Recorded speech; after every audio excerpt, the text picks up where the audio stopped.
As runners, we all challenge ourselves in ways we never thought possible, pushing the boundaries of what we're capable of to smash through targets and set ourselves new, bigger and better ones. This awesome hobby that we share gives us one thing in common, and it brings us together as a community. Whether you're working towards completing your first parkrun or you're a veteran of the sport who's run 100 ultra marathons, we all know the feeling of reaching that maxed out effort and our own red line.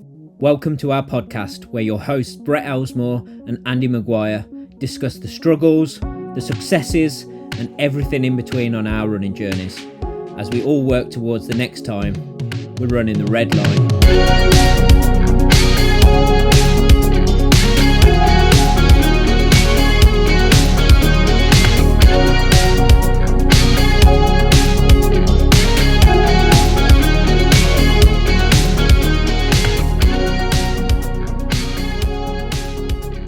Hello and welcome to episode 109 of Running the Red Line.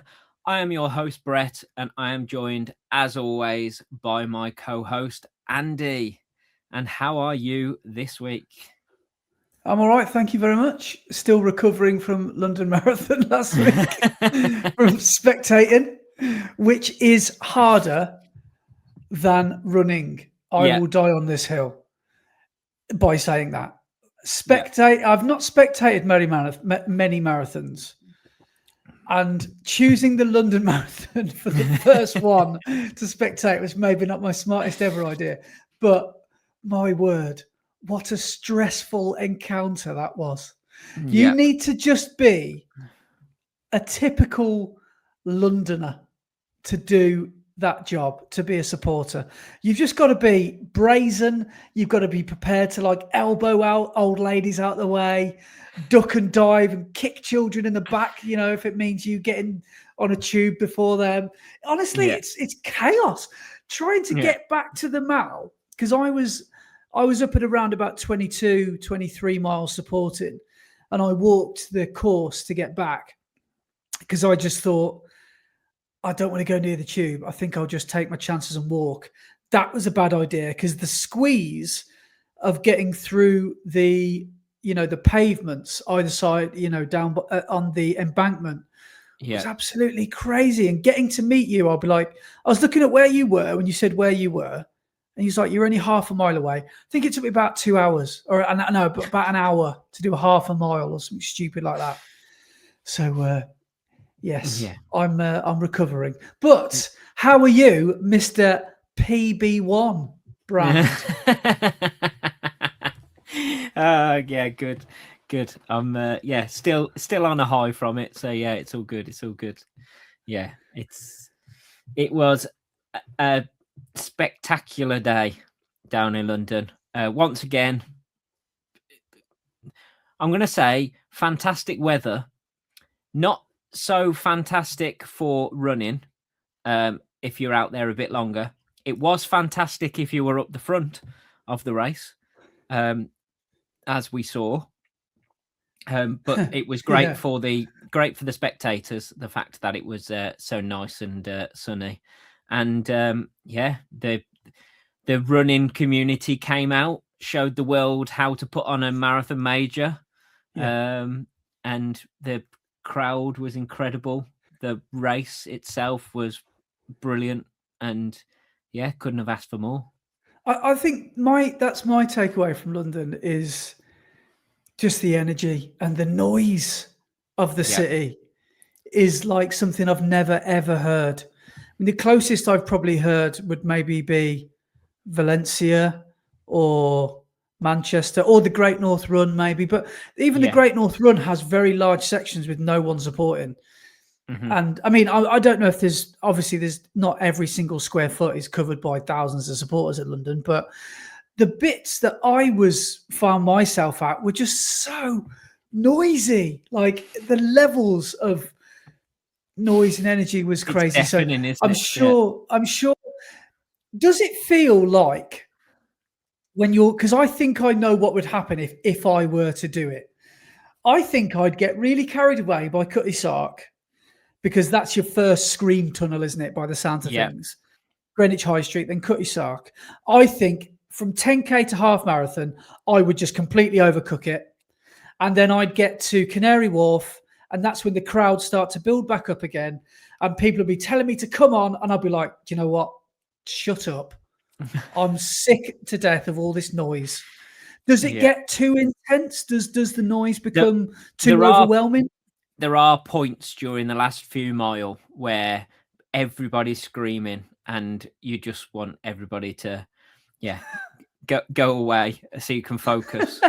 But no, it does help. It does really help. In those last few miles, it does help. But there are moments where it just becomes overwhelming and you're like, I just want to focus on my running. But all you can focus on is the screams that are going on constantly. Yeah. Well, I decided, because what I did was I drove down to West London and thought, how far out can I drive that won't affect my drive back up and I don't have to drive too far into Central? So I decided on Ealing in West London. And I did a Just Park thing where I parked on somebody's drive for £8 or something like that for all 12 hours and ran to Tower Bridge. And I got to Tower Bridge and I think the race had just started, but the elites hadn't got there yet. And honestly, that was the first moment when I realised you'd made a mistake. Oh, okay. There's it's a few mental, more 100,000 people here than I thought there was going to be. Like, I thought in my stupid, naivety, I looked at the course. You go over Tower Bridge and you take a right, you run out to Canary Wharf out that way. And I thought, right, that's the end of the crowds. That's what I thought would happen. So I thought, right, I'll just go half a mile down from Canary Wharf. No one will have had that idea. And honestly, I was walking and walking and walking. I'd basically walked to about 15 miles, I think, or 14 mile from Tower Bridge, which I think is about 12 and a half, isn't it? And the crowds just were not getting any thinner. And I just couldn't believe it. I could not believe the amount of people that turned up. And I tell you what I did that I'm not proud of, but I had to do it. I was one of those people. I was a marathon day crosser of the road. I was a road crosser. Oh, during the race? During the race, because I was thinking, I was looking on the tracker. I was like, brilliant. I've been waiting for Brett now for 20 minutes and I've missed him. I don't know how I've done that. I saw he gone past me, so I thought, right, he is not in the masses. The masses are coming. If I don't cross the road here now, I could be stuck here all day and they're not running back this way. Mm-hmm. So I sort of joined the race and ran a bit like Dan Hunt finishing his marathon. I ran like a crab from the right-hand side of the race to the left-hand side and had to go from 0 to 250 race pace in about 20 yards. And literally I had ran into the crowd the other side. I was like, can you let me through, please? And then I got into position to miss you again. But yeah, so I checked my footage thoroughly, trying to find you on my footage, and where you've caught me going past your camera, as I'm going past your camera, I'm just pressing the record button so I don't get you on film. Right. It was just honest, but that was another level of stress that Laura has to deal with it all the time. And I don't know how she's so good at it, but she is just really patient and she's got a real eagle eye to see me coming past. And I could see you on the tracker. I could see you were next to, not far from Lee Neal. You were close to Hardest Geezer, who I was tracking as well. And I was thinking, right, when I see Hardest Geezer, I know you'll be right behind him. And I was waiting and waiting. I was like, I've not seen him. And then I wonder if I'd looked at my phone and you ran past. But it's as quick as that. It's really, it's so difficult to scan across the width of a marathon and see all these people running past you quite quickly. And then not only when you see them, do you have to try and shout something, they then have to hear you. Like I was shouting TQ. Well, from I think 3 yards away, and he didn't hear me till I'd run past him.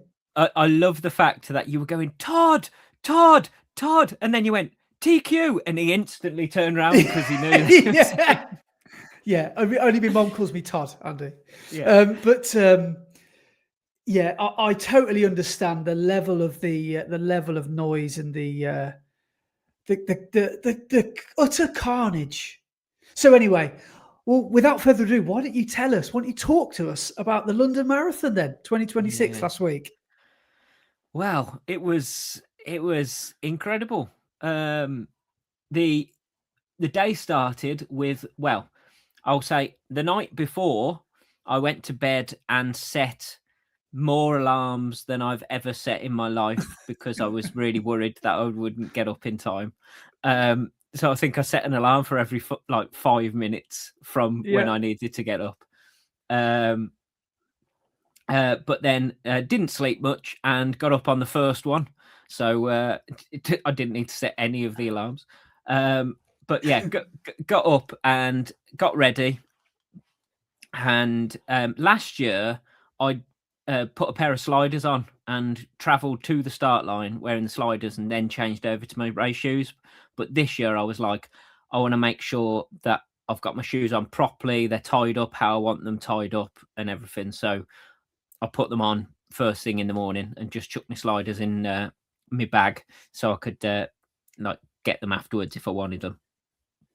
Went and got the tube from King's Cross and got off the tube to get onto the trains, onto the normal rail line, which then goes to Blackheath, which is where you have to get on an overground. You have to change to the overground. Yeah.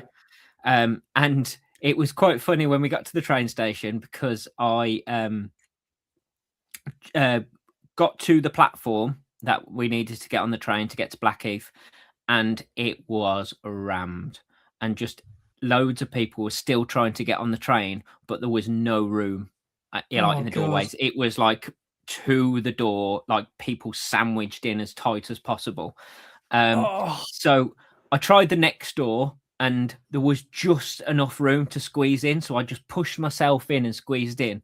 And then just as I got on the train, I heard, Brett, we've saved a seat for you.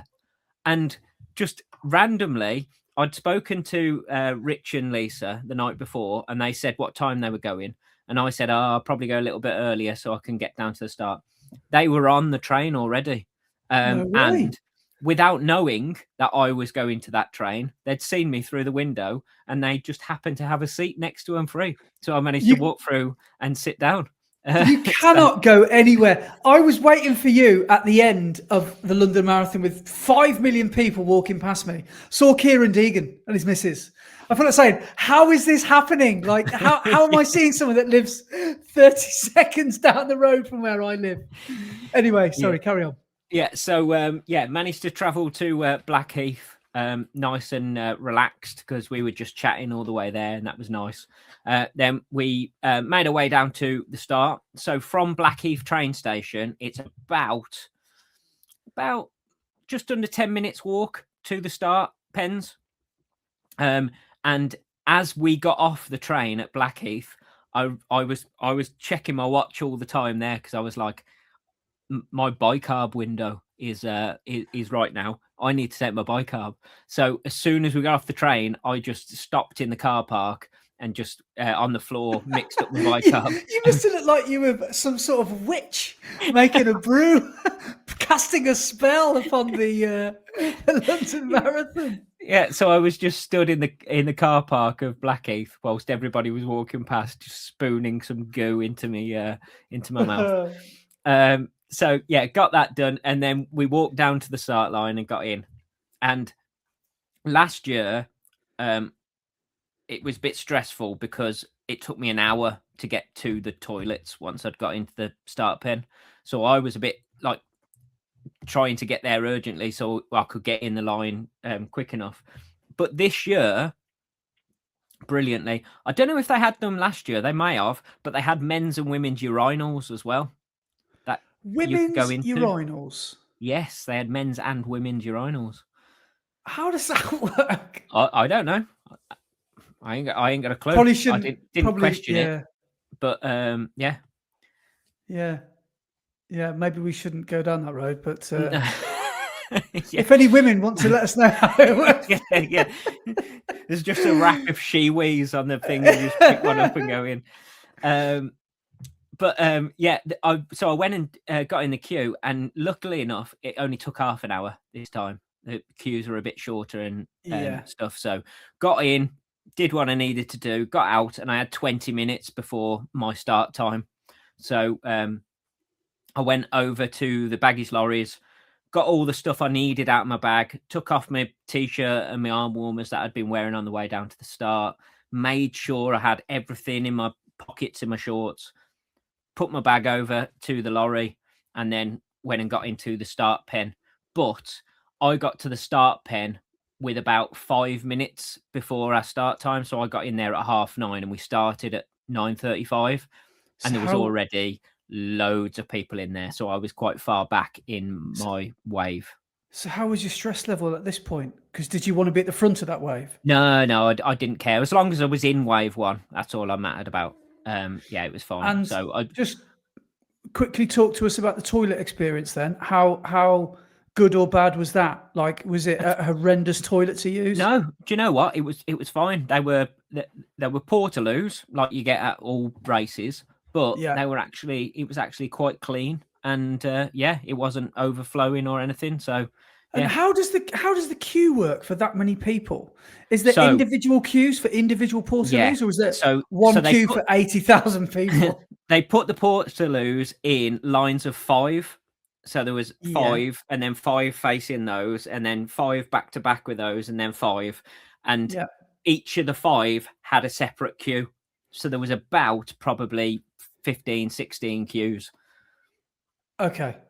Because if there's one good thing about this country, it's the way we queue. We can queue quite orderly, I think. Yeah. So that must have. But so you got into the pen with 5 minutes to spare, and you weren't feeling like stressed or anything. You were feeling. No, I was excited to start.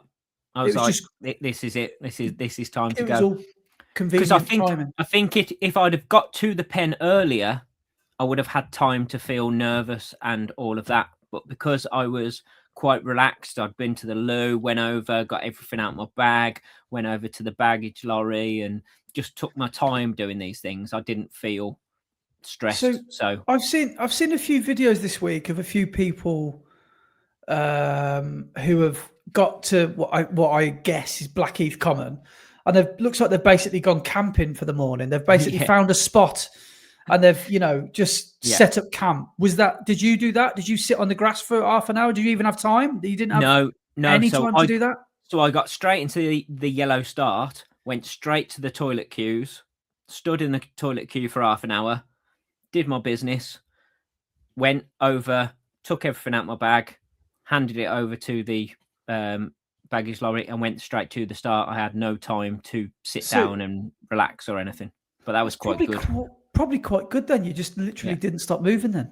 Yeah. It worked out quite well. Got into the start pens, and then the I want to say gun went, but it wasn't on our start. It's a horn. Obviously it's a gun on the blue start where all the elites are, and the championship and everything. But on ours it was a horn, and that went at 9:35, which is the same time that the elite men go. So the elite women went at 9:05. And they had a big TV screen in the start pen, so you can watch what's going on and everything. So you could see that it had started and everything. But 9:35, the horn went, and it took me. So where I was stood in my start pen, it took me exactly 2 minutes from when the horn went to cross the start line. Right.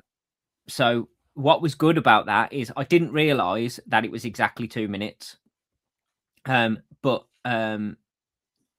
when I got to like the mile markers and stuff, I was looking at my watch and I spotted that I was more or less exactly 2 minutes between, which was really good. So when I went through like halfway, I just needed to take 2 minutes off the time that was on the halfway clock, and I knew what my time was. So that's amazing. So the different 3 starts are all in sync. Yes. And they all start at exactly the same time. Yes. Wow, that's pretty good. Yeah. So so everybody starts at the same time, and so went across the start line at 9:37. That would have been, and within 100 meters of starting, just in front of me was like a mint green T-shirt with a big Crown My Run logo and Jody Mills written on it. So managed to catch up with Jody and have a chat, and he was going for the same sort of time as me.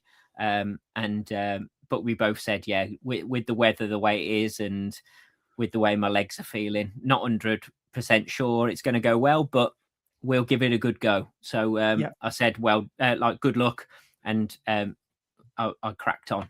And from the yellow start, so somebody told me that there is, from the blue start, there is 0 hills.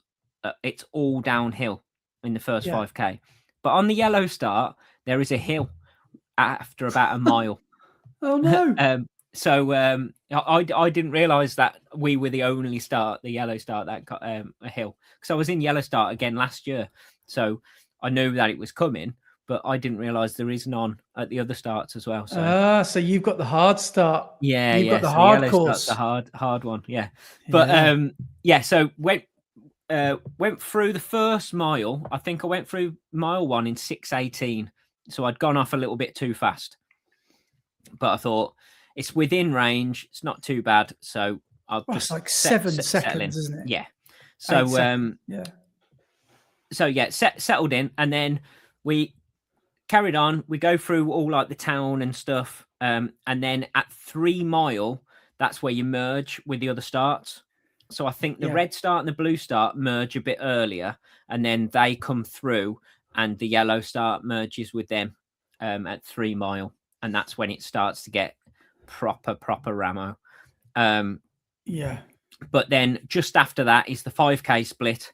And I think I went through the first 5K in 2007. I think it was something like that. Let me just get the thing so I can actually tell you your actual splits. And I'm not telling lies. Where are we? I've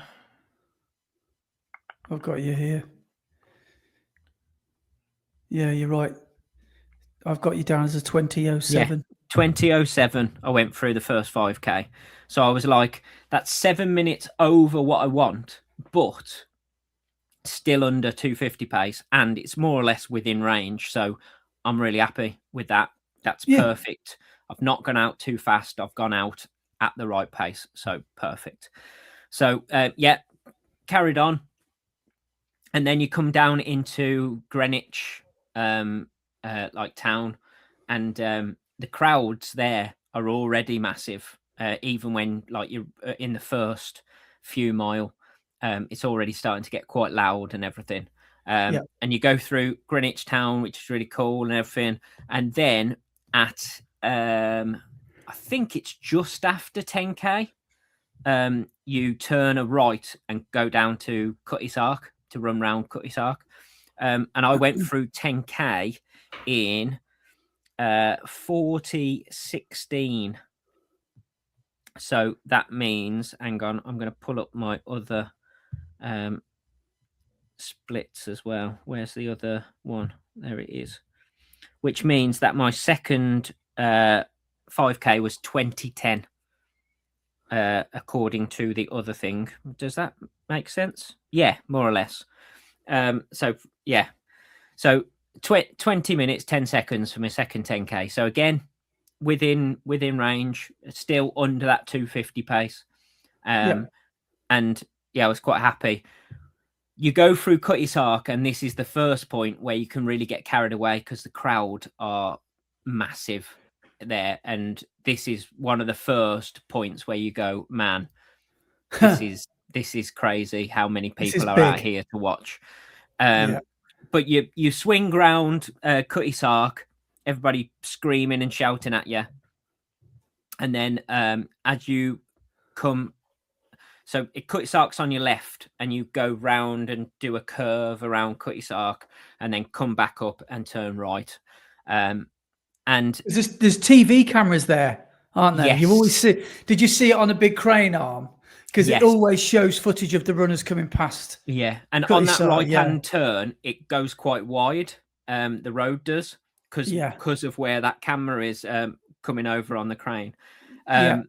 So everybody else took the corner quite tight, but I decided to go wide on that corner and just film all the crowd and try and G everybody up in the crowd. Yeah. Did I see that on your video? Maybe. Yeah. So that was quite good. And then I didn't realise, but just up there after the right hand corner, Mark Mystery Burton was up there watching, and he managed to catch me on camera.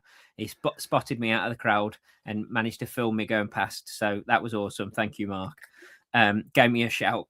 And then you then go out through some more like town areas, and then I'm not sure what the area's called, but you go down through a bit where there's just trees both sides of the road, and it's beautiful. Right. This whole section, I can't remember what the area is called, but yeah, we then go through 15k, and I went through 15k in 1 hour and 35 seconds. So I was, again, a little bit slower on that 5k. So my third 5k was 2019. So yeah, still under 250 pace though. So I was happy with that. And we were traveling with the crowds that were all similar pace and everything. So that was good. And yeah, and then you carry on again.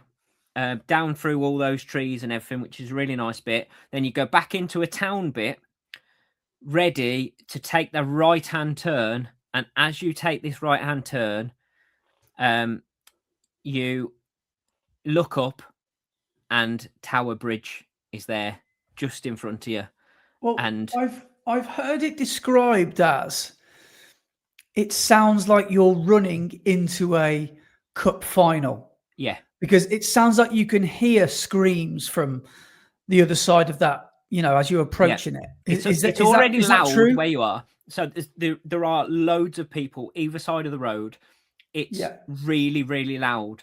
But even though it's loud where you are, in the distance, you can hear it louder, which is mental.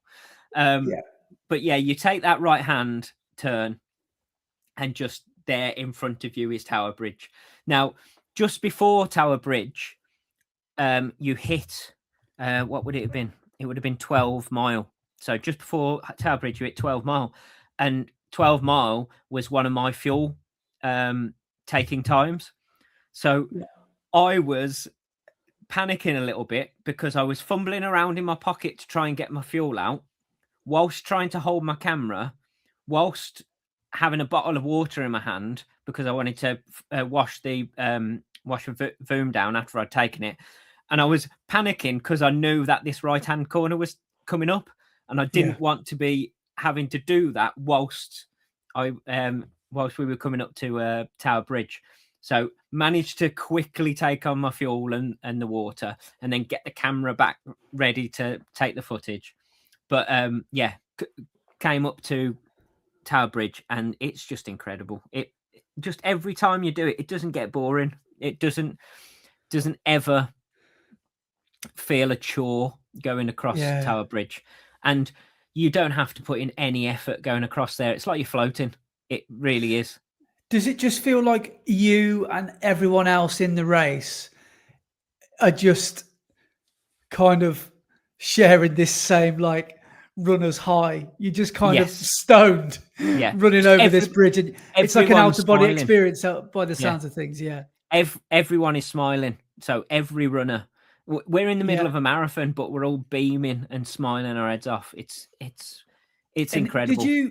Did you notice that all the runners get their phones out at this point, or does everyone, is everyone trying to capture the moment? Is everyone trying to? I would say not everyone, but there are a lot of cameras that appear as Yeah. as you come over Tower Bridge. Just out of nowhere, everybody's suddenly holding their hand up, holding their phone up. Oh, I So totally would do the same. Yeah. yeah, it's brilliant. And I didn't realise, but at this point, Russ Cook, this geezer, was just in front of me. So on my photos of me crossing Tower Bridge, I'm Yeah. just behind Russ Cook. He's in the foreground and I'm in the background. It's so there's some good photos where he's So- in focus and I'm blurred in the background. Oh, that's hilarious. You're in the same pictures as him. That's brilliant. Yeah. So, So yeah. so that's about what, 12 mile, did you say? So yeah, so nearly just after halfway. 12 mile. So as you're going over Tower Bridge, you hit 20k. So the other side of Tower Bridge, just as you're coming off it, is 20k mat. So what did I go through? I went through 20k in 1 hour 27. So as Tower Bridge always makes you do, I sped up a little bit on that last on that 5k. So I went through the 5k in 1952. Which was my fastest 5k of the day. But again, I was like, yeah, that's cool. We're within pace of where I want to be. If I can speed up from here, brilliant, because then that will bring me back on track with where I want to be time wise. And then when you come off Tower Bridge, you then take a right and you come onto the road where, as you're going out, the people at 20, well, between 20 and a half and 22 miles is the other side of the road.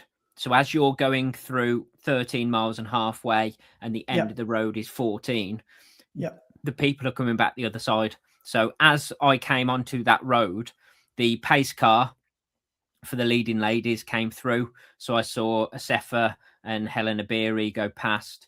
And then a bit further down the road, saw Eilish McColgan and Rose Harvey and Julia Patanane and Jess Warner-Judd and all them lot. So that was quite cool seeing them go past, because obviously they're getting a big cheer as they go past. So that sort of gives you a boost as well. But then halfway down that road, you hit halfway, and I went through the halfway split. So I obviously wanted to do 20-minute 5Ks, so 6:26 a mile. That's what I was going out at. That's what the pace wanted to be. So I knew I needed to go through halfway in about 1:24:30, somewhere around there. And I went through halfway in 1:24:48. So a bit behind where I wanted to be, but still under 1:25 for the half, which meant I was still under 250 pace, which I was well happy about. I was like, if I can just keep this up now, that's it. It should be okay. So, yeah, you go down that road. Obviously, the other side of the road is a bit empty at that point. It's not particularly like busy, because it's just all the pro ladies coming through. But then you get to the bottom of that road, go through 14 mile, and you do a bit of a curve where you turn right and then turn left, and then you come into the section where you were first spectating. So it's quite a built-up area, massive buildings either side, and it's quite a narrow street, isn't it? So everybody's packed in quite narrow, but the crowd is still like 6 or 7 deep, both sides of the road for the whole of the road. So that bit's really cool, actually, going into there. And that's when you go through to go into Canary Wharf. Yeah, so I was spectating somewhere called Limehouse, which is, well, the closest stop was Limehouse. And I was over just a little, almost like a canal docks kind of wharf bridge, if you know what I mean. And I was stood on it and I was like, right, I've chosen to stand here. This should be decent. And then I realized quickly why there was no one else stood next to me, because as soon as the earthquake of runners started running past me, the bridge started shaking and vibrating. And I was like, yeah, I was vibrating like that for about 25 minutes. But yeah, it was Limehouse where I saw you. Well, didn't see you. Yeah. Yeah. But you did see Lee and TQ go through there, didn't you? So yeah, I saw Lee Neal. He looks on great form. He just looked Yeah. happy and just, in his Yeah. element, and he looked Yeah. good. TQ in his video said by now he was starting to wobble, but he didn't look like he was. But I think he said he got to about 15 mile in, and that's where he started to really find it tough. But when I saw him, he looked good. He looked comfortable. Yeah. And I saw one or two other faces that I saw people from the club like Henry Pugh, Robbie Campbell, a few others. I saw Andy Rayner come through a little bit earlier on as well. So yeah, that was Limehouse. Yeah, that was, yeah. Nice. Yeah, so you go through there, and then you come into more or less Canary Wharf. You have got to go under a tunnel though before you come up into Canary Wharf properly. So you go through this section, and you go through. What would that be? Hang on, it would be 25k, wouldn't it? 15 mile. Yeah, I'm just looking on the map. Yeah. So so you go through 25k, and I went through 25k in 1:40:22. So I was quite pleased with that. Again, Yeah. I'd done another sub 20 for that last 5k. So I went through in 19:56 for that 5k. So yeah, was well happy with that. I thought I'm still on pace, still feeling good. At that point, I was feeling quite good. I mean, my legs weren't 100%, as they're not going to be, as they'd been felt crap before I'd even started. But at that point, I was like, I still feel in control. Aerobically, I feel great. Legs still feel okay. And yeah, so cracked on. You go under the tunnel and come up. And as you come up, you just start to see all the skyscrapers of Canary Wharf. And it's quite a crazy view to start to see as you come up. And going around Canary Wharf, there's some amazing views that you see. Like there's one section where you go through quite a built up area where there's houses and stuff and trees, but in the distance in the skyline, there's just all the skyscrapers, and you can see all the, it's amazing, the financial district. So you go through all Canary Wharf, which is a bit twisty and turny going through Canary Wharf. But you then hit 30k, which apparently, according to London Marathon's app, it is 18.64 miles is 30k. So I went through 30k in 2 hours and 41 seconds. Sorry, so 2 hours, 41 seconds. So I was 41 seconds at this point at 30k off my 20-minute 5k pace, which to be at 30k and only be 41 seconds behind, I was quite happy with that. I was like, I'm doing all right here. I'm still within range of where I need to be. So yeah, we went through, and then this is where it started to take its toll. The marathon started to show its beastly nature. And hi, Brett. Remember me from last year? Exactly. It's me again. Yeah. So as we were to ruin your day. Coming towards the end of Canary Wharf, my legs started to say, well, this is starting to get tough now, Brett. And we got to just before 20 miles, and my legs were starting to seize up, and just everything below the waist just started to go tight. So all my glutes, my quads, my hamstrings, my calves, my shins, my lower abs and my lower back, just everything started to go a bit tight and start to seize up. And I was like, oh man, this is going to be a long slog now to the finish. But it ain't going to stop me. I'm going for this. So carried on, and just before 20 miles, like a angel from heaven, my savior to give me a pep talk and the boost I needed, came up from behind out of nowhere and just went, "You all right, Brett?" And it was it was Lee Neal, looking as fresh as a daisy, like he'd just been for a jog around the park. Brilliant. And yeah, he gave me a bit of a pep talk and said, "Look, you're doing well. You've done it. We've only got to go 10k now. That's it, and we're there." And then he went, "But I will say, I do admire you. I mean, you're stupid, but you are brave. And I was like, yeah, I think there's a compliment in there somewhere. Yeah, but it's true. The way I had my lead up to the marathon to go and do it, I was a bit stupid, but it wasn't going to stop me. So yeah, he gave me that pep talk, and we went through the 20-mile marker, and I was like, right, that's it, 10K to go, exactly 10K at 20 miles. I can do this. I can do this. My legs are starting to give up, but we're going to get through it.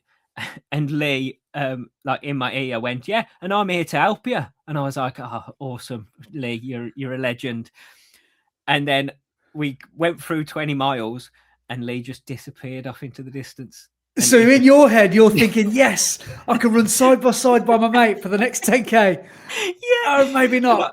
And I was putting in the effort to try and stay at pace that I've been running for the rest of the marathon, just to try and stay at the pace that I was. And Lee, it was like he wasn't even trying. He just gliding past me and just went off into the distance. I was like, man, he's got it today. He is on for a cracking time. You can just tell in someone's sort of effortless, elegant stride sometimes, can't you? That they're just looking good, and you just know. And I could see that when Lee ran past me as well. Yeah, he had a smile on his face. He just looked in control for the whole of it. And looking at his splits as well afterwards, man, unwavering, just perfect splits throughout. He ran like the perfect marathon. But anyway, so he went off into the distance, and I thought, right, I'm going to have to knuckle down now. It's all about just gritting my teeth, getting to that finish line. So we carried on. The next 5K was tough, but I more or less managed to keep pace of where I wanted to be. So even though my legs started to seize up, I was still managing to run at the pace I wanted to run, at a sub 250 pace. So I was like, that's cool. So I went through 35K in 2 hours, 20 minutes and 54 seconds. So it was only 54 seconds. So I'd lost in that second one, I'd lost 13 seconds. So it says here 35K I went through in 2013. So I was like, that's still exactly the same pace as I was at 10K into the race. So I'm doing all right here. I'm not doing too bad. So that's with 7K to go. So carried on. And then with 5K to go, when we hit the 47K marker, my left calf, which has been my problem throughout the whole of this block, and my left hamstring just went, "You all right, Brett?" Oh, and they were on the verge of cramping. Like, I tried to keep up to that pace, and every time I surged to try and keep that pace, it was like, whoa, whoa, whoa, whoa, whoa, whoa. If you try and go that pace, we're just going to stop. We're going to stop you. And they were going on me. And I was like, man, this is now going to be horrendous, this last 5K. But I said to myself, I'm not walking. I am not walking. I'm getting to this finish, whether I have to shuffle or whatever I need to do. I'm not stopping to walk, because I'm still in a good position for a good time. So whatever happens. So put my head down, and we got to just before 24 miles, and there's the big tunnel that you go under by the embankment. And just in the entrance on the left-hand side, there was loads of lads from Redditch, from BNR, who had come down to spectate, and they were just on the entrance to the tunnel. And I heard them all, and they were going, Bray, let's go. And I was like, that's awesome. So that gave me a little boost as I was going into the tunnel. I was like, amazing. But I got is that the tunnel where you can just have 10 seconds just to get your thoughts together again, because there's no crowd in there? Yes. Well, that's what I thought. That's what I thought. But I got into that tunnel, and obviously there's no sunlight because you're in a tunnel. So it suddenly goes dark. But then there's halogen lights like Yeah. both sides of the tunnel beaming down at you. So it's now a weird light. It's not like it's been for the whole rest of the race. It's now a really bizarre, strange light. I'd got my sunglasses on, and then the sound goes really odd because there's no crowd in the tunnel. So you've got a faint noise of crowd behind you and like a rumbling. You've got, like you're in a dream. yeah, you've got a sound of crowd in front of you at the end of the tunnel, and then just a stampede of feet stamping the ground next to you and around you, and it's so disorientating. I felt like I was hallucinating, so I had to pull my sunglasses off to be able to focus properly so I could see. I was like, with my sunglasses on, I was like, if I don't take the sunglasses off, I'm going to pass out because I feel bizarre right now. And it was nothing. I don't think it was anything to do with like me running out of energy or anything like that. It was just the instant change of atmosphere and sensations that was going on. It just became like overload. And I was like, man. So I took my sunglasses off, managed to focus in front of me and get through. And then I realized when we got through and got to 24 miles, I'd missed the water station at about 21 mile. So I hadn't taken on any water. And I was like, I need to take some water on now just to like get to the finish. And luckily, as you come out of the bridge, you hit 24 miles and it's the Lucas Aid station. But then straight after that, there's a water station. So I managed to get a bottle of water, get that down, and I instantly felt better. But I still felt okay aerobically, but my leg just didn't want to know at all. So it was starting to really slow me down at this point. And I was like, I've just got to keep on going. So focus forward, just keep going forward no matter what happens. Then you go down the side of the river, you see London Eye on your left-hand side, and you carry on and you go through the 40k marker. And then very quickly after that is your 25-mile marker. And I hit 25 miles and I just thought, right, I've got just over a mile to go here, 1.2 miles. My hamstring and my calf are on the verge. I'm just going to have to like shuffle to the finish now. This feels so slow compared to the rest of the race. I was like, I feel like I am crawling, but I'm not stopping. I'm not walking. I'm getting to that finish because I am still on for a good time. Yeah. So you go down towards Big Ben. That's a view, man. Running down towards Big Ben. Just a big wide road, crowds either side, and then just in front of Big Ben at the bottom, massive crowd, and just the view of Big Ben, and it's just incredible. But go down there. You turn a right and you go down. Is it called Birdcage Walk? Or Birdcage like Walk. That? Yeah. And you turn down there, and you've seen this on the TV thousands of times when people are running down there. But it's just amazing that bit, because there's crowds again lining the sides of the streets. It starts to get narrow at points because the marshals and the volunteers start to tape off sections to try and keep it a bit more loose and not so busy. So you have to like hang a left or hang a right to go through certain sections of the road and stuff.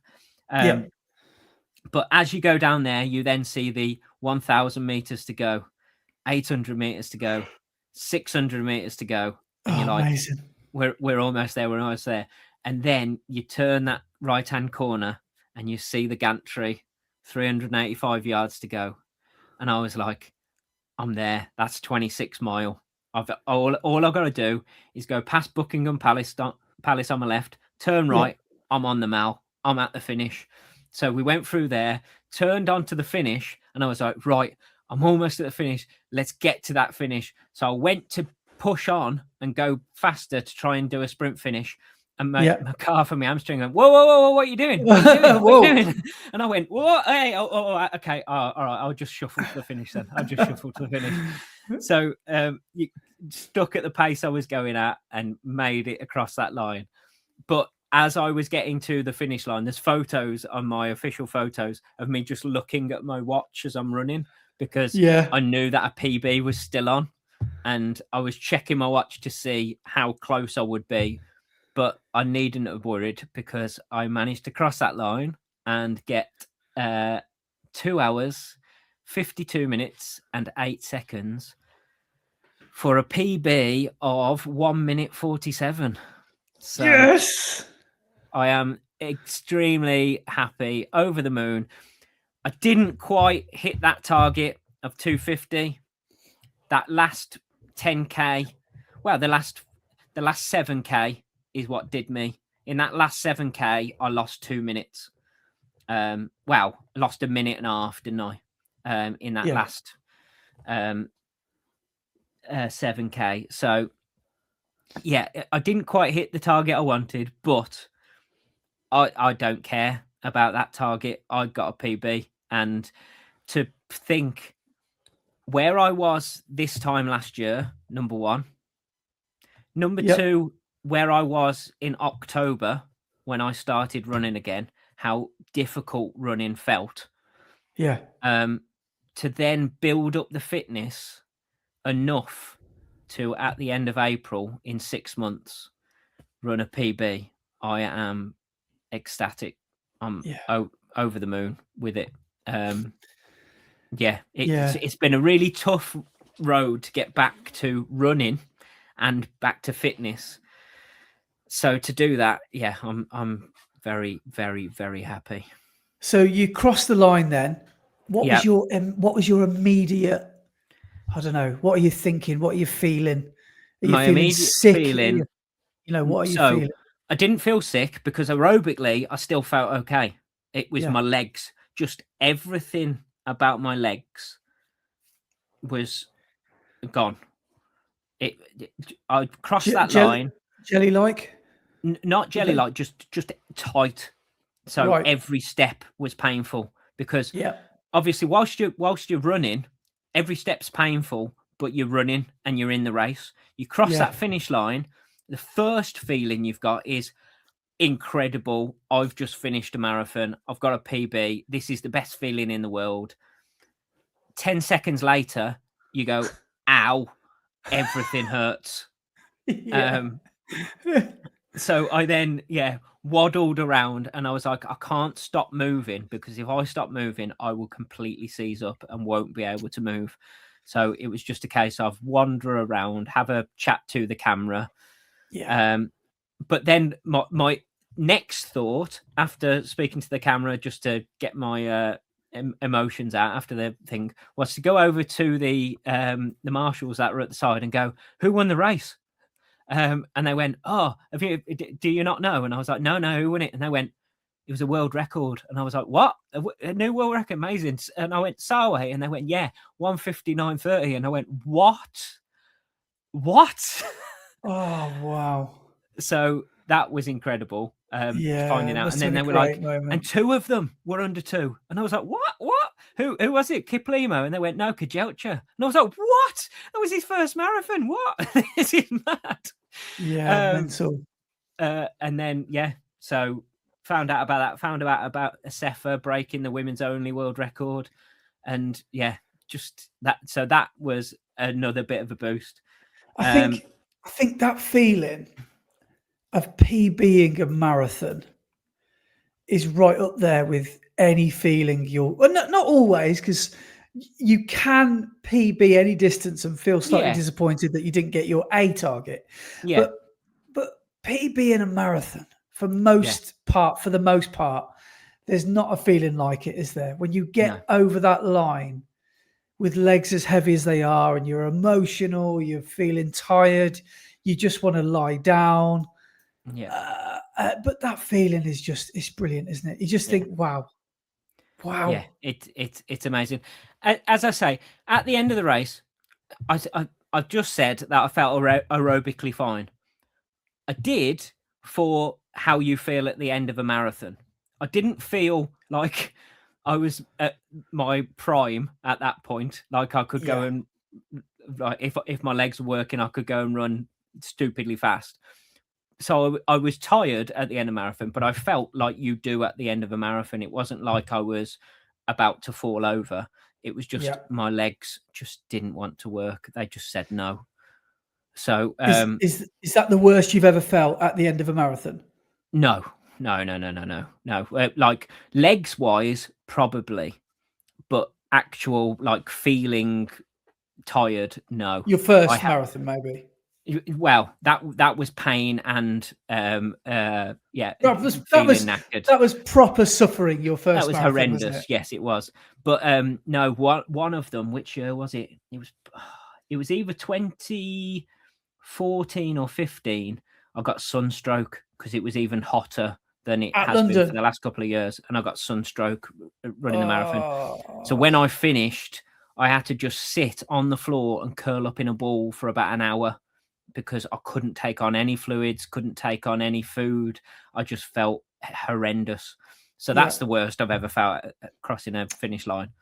But no, this time, like in my body, I just felt great and ecstatic, but everything from the waist down just didn't want to know. It just I was in bits. Yeah. But yeah, I carried on walking down, and then out of nowhere behind me, Nathan Hampson turned up as well. Yeah, saw him in your video. Yeah, chat to Nathan. What a legend. So yeah, I managed to have a chat with him, and then as we were chatting, like just mid-sentence, he went, "Oh, Nick Bester." So I was like, "Oh, Nick Bester." So turn around, pointing my camera, and Nick Bester is basically draped between two like paramedics who are dragging him off because he's like a stag at the end of his stag do. Yeah. So I went, "Nick, how you feeling?" And he went, "I've been better." And I went, "Yeah, but did you full send?" And he was like, "Yeah." Yeah, I did see him run past me a couple of times. He did well, didn't he? Do 2:22, something like that. 2:23, I think he ran, which was a course PB for him. Obviously not an actual PB, but a course PB. So I think he was quite happy. Have you seen the footage of his last 400 meters or whatever it was? Yeah, he's just behind that Globe Runner Griff. Was that who it was? Yes. There's a guy that was like basically playing with him. Yeah, and basically that Griff was just in front of him, and Nick Bester tries to overtake him, and Griff looks over and goes, "You ain't having me," and just disappears. But he just looked like that last mile. He looked like he was really enjoying, like playing with the crowd and getting them going and stuff.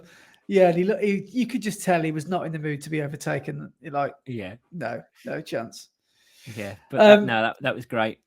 But then, we after you saw Nathan, I don't know, you obviously saw a few club mates, didn't you? And then I came and saw you, and I was like, "Mate, let me carry your bag," and you were having none of it. You were like, "No, I can carry my own bag." Whatever was in there was quite heavy, I must admit.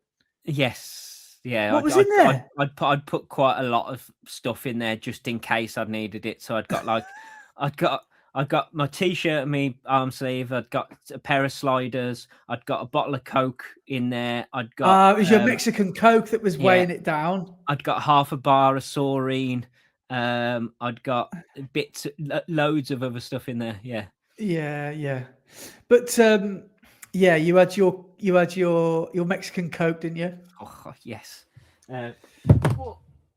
This one right here. Have you kept the bottle? Yeah, my souvenir for the day. Lovely. Yeah. And then we went back and we went out for dinner, didn't we? So talk us through one of the best bits about doing the London Marathon. Talk us through some of the free stuff. Yeah, so you managed to get. If you carried this around with you afterwards, there were certain places and certain things. I tell you what, the medal this year is rad. It's like That's cool. I'd say it's rose gold color. Yeah. And it's a great medal. And then on the back is like the cityscape, and then the Cutty Sark in the middle. That middle bit's the Cutty Sark. Yeah, that's so cool. That's mega. It's a wicked medal this year. It's a good medal, yeah. So yeah, afterwards, you can go around London, and there are certain places that will give you like certain discounts or free stuff if you've got your medal with you as a marathon finisher. So we went to, first of all, Franco Manca, didn't we?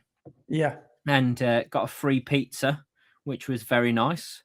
Unfortunately, they thought you'd run it because you were in your running gear. I But was too. That's my problem in life. I was too honest. But like, I was at two of you. I was like, no, it's just the one. I was like, why did I admit that? They're not going to ask me for my medal or my bib number, are they? Can you see your ID, please? I should have just said yes, and we could have got a free pizza, but I never did. yeah, Oh, that's good but, karma. yes, that will come back onto you. It will. Maybe. Yeah. So yeah, we went for a pizza, which was very nice, and then did a bit of a walk around London and stuff, didn't we? Going seeing a few things, and then you got onto the tube and made your way back to Ealing to drive home. And then from there, I then went to Bill's restaurant to have a burger, but they'd run out of beef burgers, so I had to have a chicken burger. Oh, that's not too bad. No, I know. How far did you have to walk to your closest Bill's then? Well, the nearest one was Covent Garden, so I went down to Covent Garden and got to the door, and I said, "Are you still doing your burger offer?" And they went, "Well, have you booked a table?" And I said, No, I haven't." And they went, "Oh, well, no, we've got no space." And I looked, and there was a couple of tables empty in the bar, and then about 5 tables outside empty. And I was like, "Are none of those free?" And she went, No, we shut at 9, so no, sorry, we ain't got no space." And I was like, "Okay, cool, see you later." So then I looked on the maps, and there was another one in Soho. So I walked over to Soho and got in at Soho, and they were like, "Yeah, come in." So that was nice. I had a 5-minute wait for a table, and then sat down. So I had chicken burger and chips there, Nice. and the burger and fries was free if you bought a drink. I was like, "Okay, cool, I'll just have a Coke." How much do you reckon it cost for a can? Right? It's Soho. The worst part is they didn't even have Coke. I had to have Pepsi. Oh, that must have killed you. Yeah. So how much do you reckon it cost for a can of Pepsi in Bill's for me to get my free burger and fries? Well, a can of Pepsi is these days about 80p in it. Retail, £1 maybe. Mm-hmm. So mark that up to a restaurant. They'll charge you £3. Let's add another £1.50, £2 for London. Maybe an extra 50p because it's central London. £5.50. Wow, not quite that bad. £4.25. Oh, okay, that's still excessive though, isn't it? For a can of Pepsi, yeah, especially as it's Pepsi. Oh, anyway, but that was good. And then I went from there. Where did I go next afterwards? After that, I went to the Brewdog pub. And, you said, didn't you, about a Brewdog? Yeah, and had a free pint in Brewdog, and I alcoholic. Yeah. Which was very nice. That was my first alcoholic drink of the year. I was going to say, you hardly drink at all, do you? Yeah, I don't. But I went in and I thought, and I got in there 2 minutes before last orders, so they were like, "You're just in time." So, what did you have? I used to be quite fond of a punk IPA. Yeah, see, I quite like punk IPA. My favourite of the Brewdog beers is either Dead Pony Club, which is probably my favourite actually, or Elvis Juice, which is really nice. Yeah. But it was a specific beer you had to have. So it was called Brewdog Cold Beer. Right. So it was all right. It was great. And then from there, it was getting late. Let me guess. You headed for the Golden Arches. I did indeed. So I walked back to King's Cross Station and to the Golden Arches and Mackey's. For a McFlurry. Yes, and I ordered myself a large Coke like full sugar as well. Yeah. A Smarties McFlurry and a chocolate brownie pie. Chocolate brownie pie. Yeah, like a limited edition pie that they had on. So I was Chocolate like, I'll try brownie that. pie. Like in a crusted, Yeah, so like like the apple pies, like the apple but pie, yeah. the pastry was chocolate, and then inside was chocolate sauce and bits of brownie. Oh, that sounds pretty good after a marathon. That Yeah. after So 3 dinners or whatever you've had, yeah. yeah. So took that back to my hotel and just chilled out for a bit in my hotel, and then I decided before I went to bed I wanted to download my footage onto my computer. So set that going whilst I was just having a look at results and different people's stuff on online. Yeah. And then and that was the end of my evening.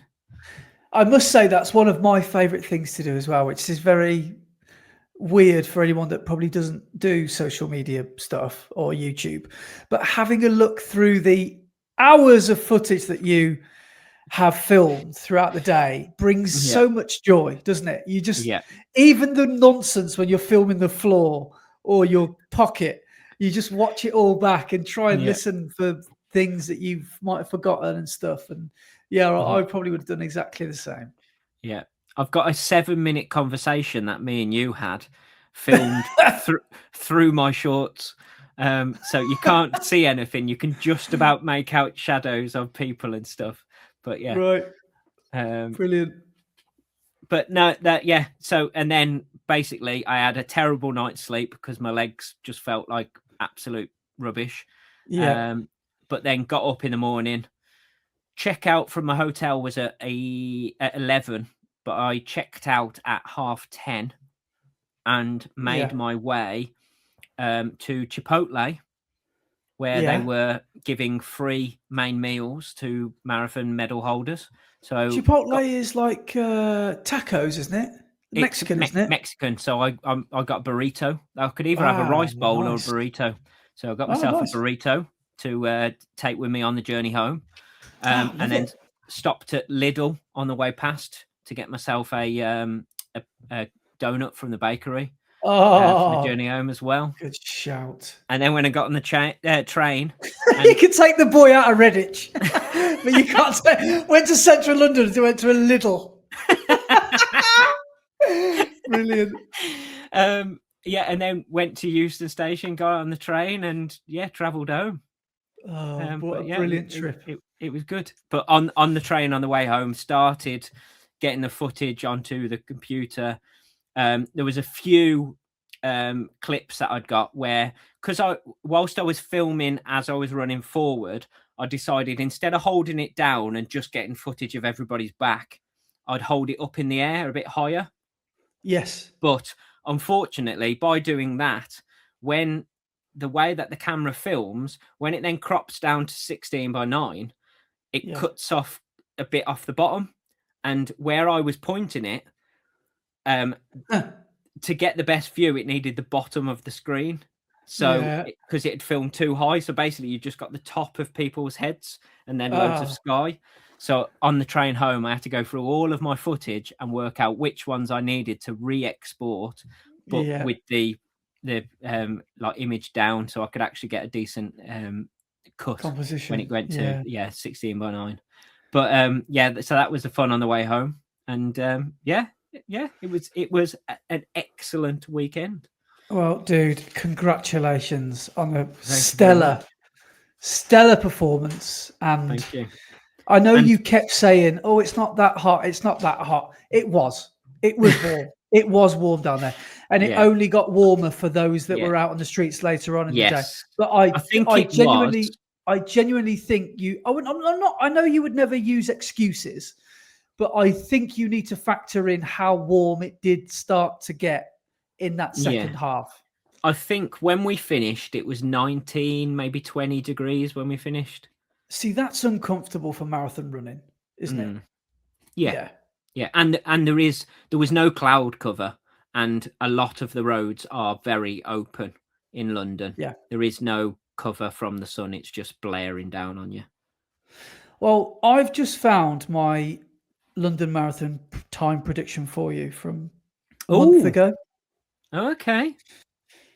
And this is based on the 20 miler progressive Yes. run that you'd done and absolutely smashed before you started to get all these niggles Yeah. and If the marathon had have come 3 weeks earlier and that was my marathon day, I think I would have had a much better day than I did. But well, I'm I not making put, excuses. I had the day I deserved. I put you down at 2:48:18. Ooh, wow. That's what I thought that Yeah. you could have run, and who knows, on a different day I you would have. if I'm honest with myself, that would have been a push on the day. Yeah, But I know I'm capable of that. I just need to have the right day. yeah. I just Well, I haven't had the marathon I want yet. So Right. last year wasn't the marathon I wanted because of everything that went down and the fact I ran it with my stress fracture. And this year, I don't want to make excuses because there is no excuses. I ran the race I could run on that day. That's what Yeah. happened. So there is no excuses. But where I think I went wrong is that is my first race of the year properly. The only things I've done race wise is cross country and Yep. the road relays. So really, I haven't raced enough. I haven't got that feeling of racing in my body at all. And I didn't do enough long runs with marathon pacing. I did lots of steady long runs and lots of mileage at steady pace, but I didn't do enough with marathon pace to get that conditioning of my legs. And I think that's where my legs gave up because they weren't conditioned for the pounding for several hours. Yeah. But that's all coulda, woulda, shoulda in it because you made the decisions you made at the time. Yep. Like, for Yep. example, you made the decision not to enter any races because Yep. psychologically you'd been thinking, I don't want to have another Warwick on my hands. I don't want to injure Exactly. myself running around Gloucester, flying around Gloucester and maybe running a PB, but ruining London again. So everyone would back you for the decision not to race. And you did race some, you did race plenty of cross countries and the relays, and obviously Yeah. you'd done Telford, which has got a Yeah. decent atmosphere and a good field. So it's not like Yeah. you'd gone into it completely cold, but I don't think anyone would in your situation Yeah. have done it much different. I hadn't raced enough over distance. I needed to have raced a half, really, at least. But you've got to accept the consequences of your actions. If you are in a vulnerable position, no, I'm not telling you off. I'm saying if you go and race and your body is in a vulnerable condition and you choose to go and race and you injure yourself, Yeah. and this sounds like I'm having a go at you, but I'm not. But like you are putting yourself at risk. And that's exactly why I didn't risk it. And that's why I made that decision. But really, what I should have done is go and do a half marathon at marathon pace, just so I could get a long effort in at marathon pace. Because it's all well and good doing all your training and doing your long runs and putting marathon pace into your long runs, but you're doing it in 5K sections, or you're doing it on, mile off. Yeah, but You're mate, not you doing were it running as 100-mile weeks. Like, be a bit Yeah. kinder to yourself because you Yeah. were running the most you've ever run in your life, and your steep curve from coming from nothing was so steep. Yeah. So I wouldn't. And No, I'm not beating myself up about it. I'm just Yeah. trying to work out where it went wrong, because on the day it did slightly go wrong towards the end, and I managed to hold on. And as I say, when I got to that last 5K, it felt like I was shuffling. The last mile felt like a shuffle, but I was still running 7-minute mile pace. So I was only running 30 seconds a mile slower than the rest of the race. But it felt like a shuffle. So something went wrong. And Yeah. I just need to go back over all of my training just to see where it went wrong. Because if I can find out where it went wrong, that's what I can change for the next one. And hopefully it will go a bit more right. So I'm So not making any excuses. I had yeah, the day that I deserved. I get what I get, and I am over the moon with the day that I had. To yeah. be able to do that after what I've had for the last year, I am ecstatic. But you never stop thinking about where did it go wrong and how can I fix that? How can I make it not go wrong next time? So how overall then, how okay are you with getting a big PB but not hitting target? You know what I mean? What 250. on a scale of Like, are you at peace with it? Do you care? Is it always living in the back of your head that you didn't hit the 250, or are no, you totally don't care about it? no, I don't care that I didn't hit 250 at all. I That's I brilliant. I am I would say 9 out of 10. I am like happy with a PB. There's always that little bit. You're never going to be 100% happy with what happened, Yeah. but at the same time, I couldn't be happier for what did happen. So Well, that's probably because you couldn't have given any more on the day. no, And that's exactly. probably why you're feeling so. Yeah, Yeah. I put everything out there and got Yeah. what I got, and yeah, I got an amazing time, and I got an amazing feeling, and I had an amazing day, and I enjoyed every second. As I Yeah. said, I was going to go out there. I was going to roll the dice, go Yeah. for it. I said last week, didn't I? I had my sub 3 at London. That's what I'd always dreamed of. So there was nothing to lose. Just go out Yeah. and try. And that's exactly what I did. But you've got to make sure that you enjoy it. And I did. Yeah. I enjoyed every second, even the bits where it really hurt. I still enjoyed myself. Yeah. So, yeah, I wouldn't change anything. Amazing. That's really positive to hear. So, how are you feeling this week? Where are you at Well, with your recovery? I haven't pulled up this sore from a race for a very, very long time. Right. Okay. So Monday was interesting, but I still managed to get up and get around. It was difficult to get around, but I still managed to walk around London and get to the places that I need to get to then to get to my train. Tuesday, I woke up for work and my God, I was struggling to move. Yeah. Just Oh, everything had seized. Everything from the waist down was just painful and did not want to work. So yeah. I struggled around the college, teaching all day, walking in a very slow and steady manner, Yeah. without flexing my legs too much. The stairs were difficult, and the floor was a very long way away. Trying to reach the floor was. I got home on Tuesday after work, and I needed to feed the cats. I got a pack of cat food out of the cupboard, and then to get to the bowl that was on the floor, it took me about 5 minutes to get to the floor to put the food into the bowl. Poor Misa and Bobes. They're like, come on, Dad. Yeah, Stop being a drama queen. Giving me dinner. exactly. Wednesday was a little bit better, but still not great. But then I managed to get a proper night's sleep on Wednesday night. So I woke up Thursday and I could actually more or less move around. And then by the afternoon, I could walk properly. So still, everything's still a bit sore as we are now on Friday. Everything's still a bit sore. And when I bend down or crouch or squat, Yeah. you can tell muscles are still tired and not right, but way better than they were. So yeah, I'm on the road to recovery now.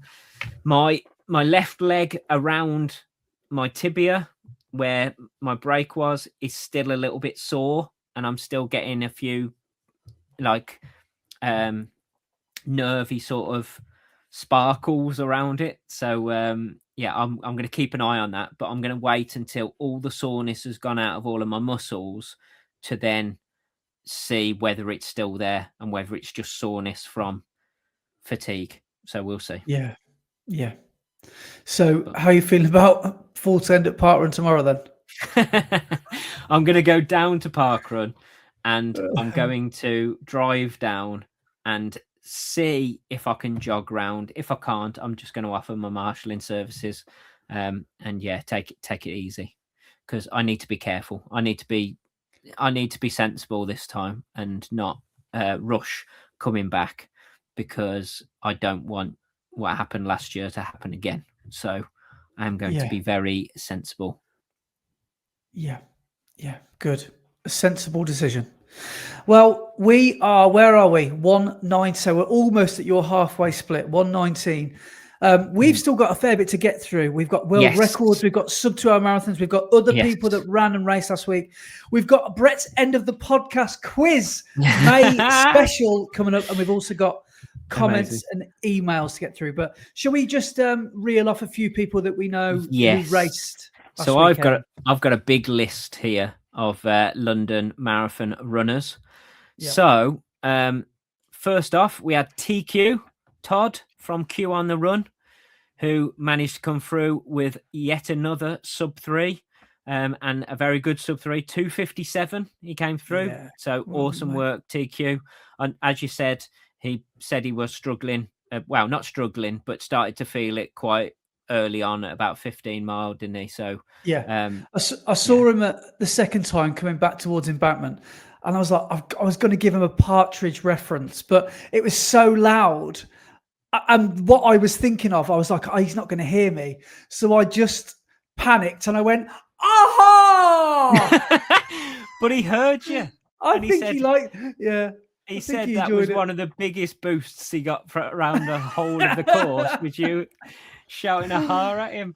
Oh, I was really proud of that one. Yeah. So I think he enjoyed it. Yeah. Well done, TQ. Awesome work, TQ. And then Sam from Light It Up.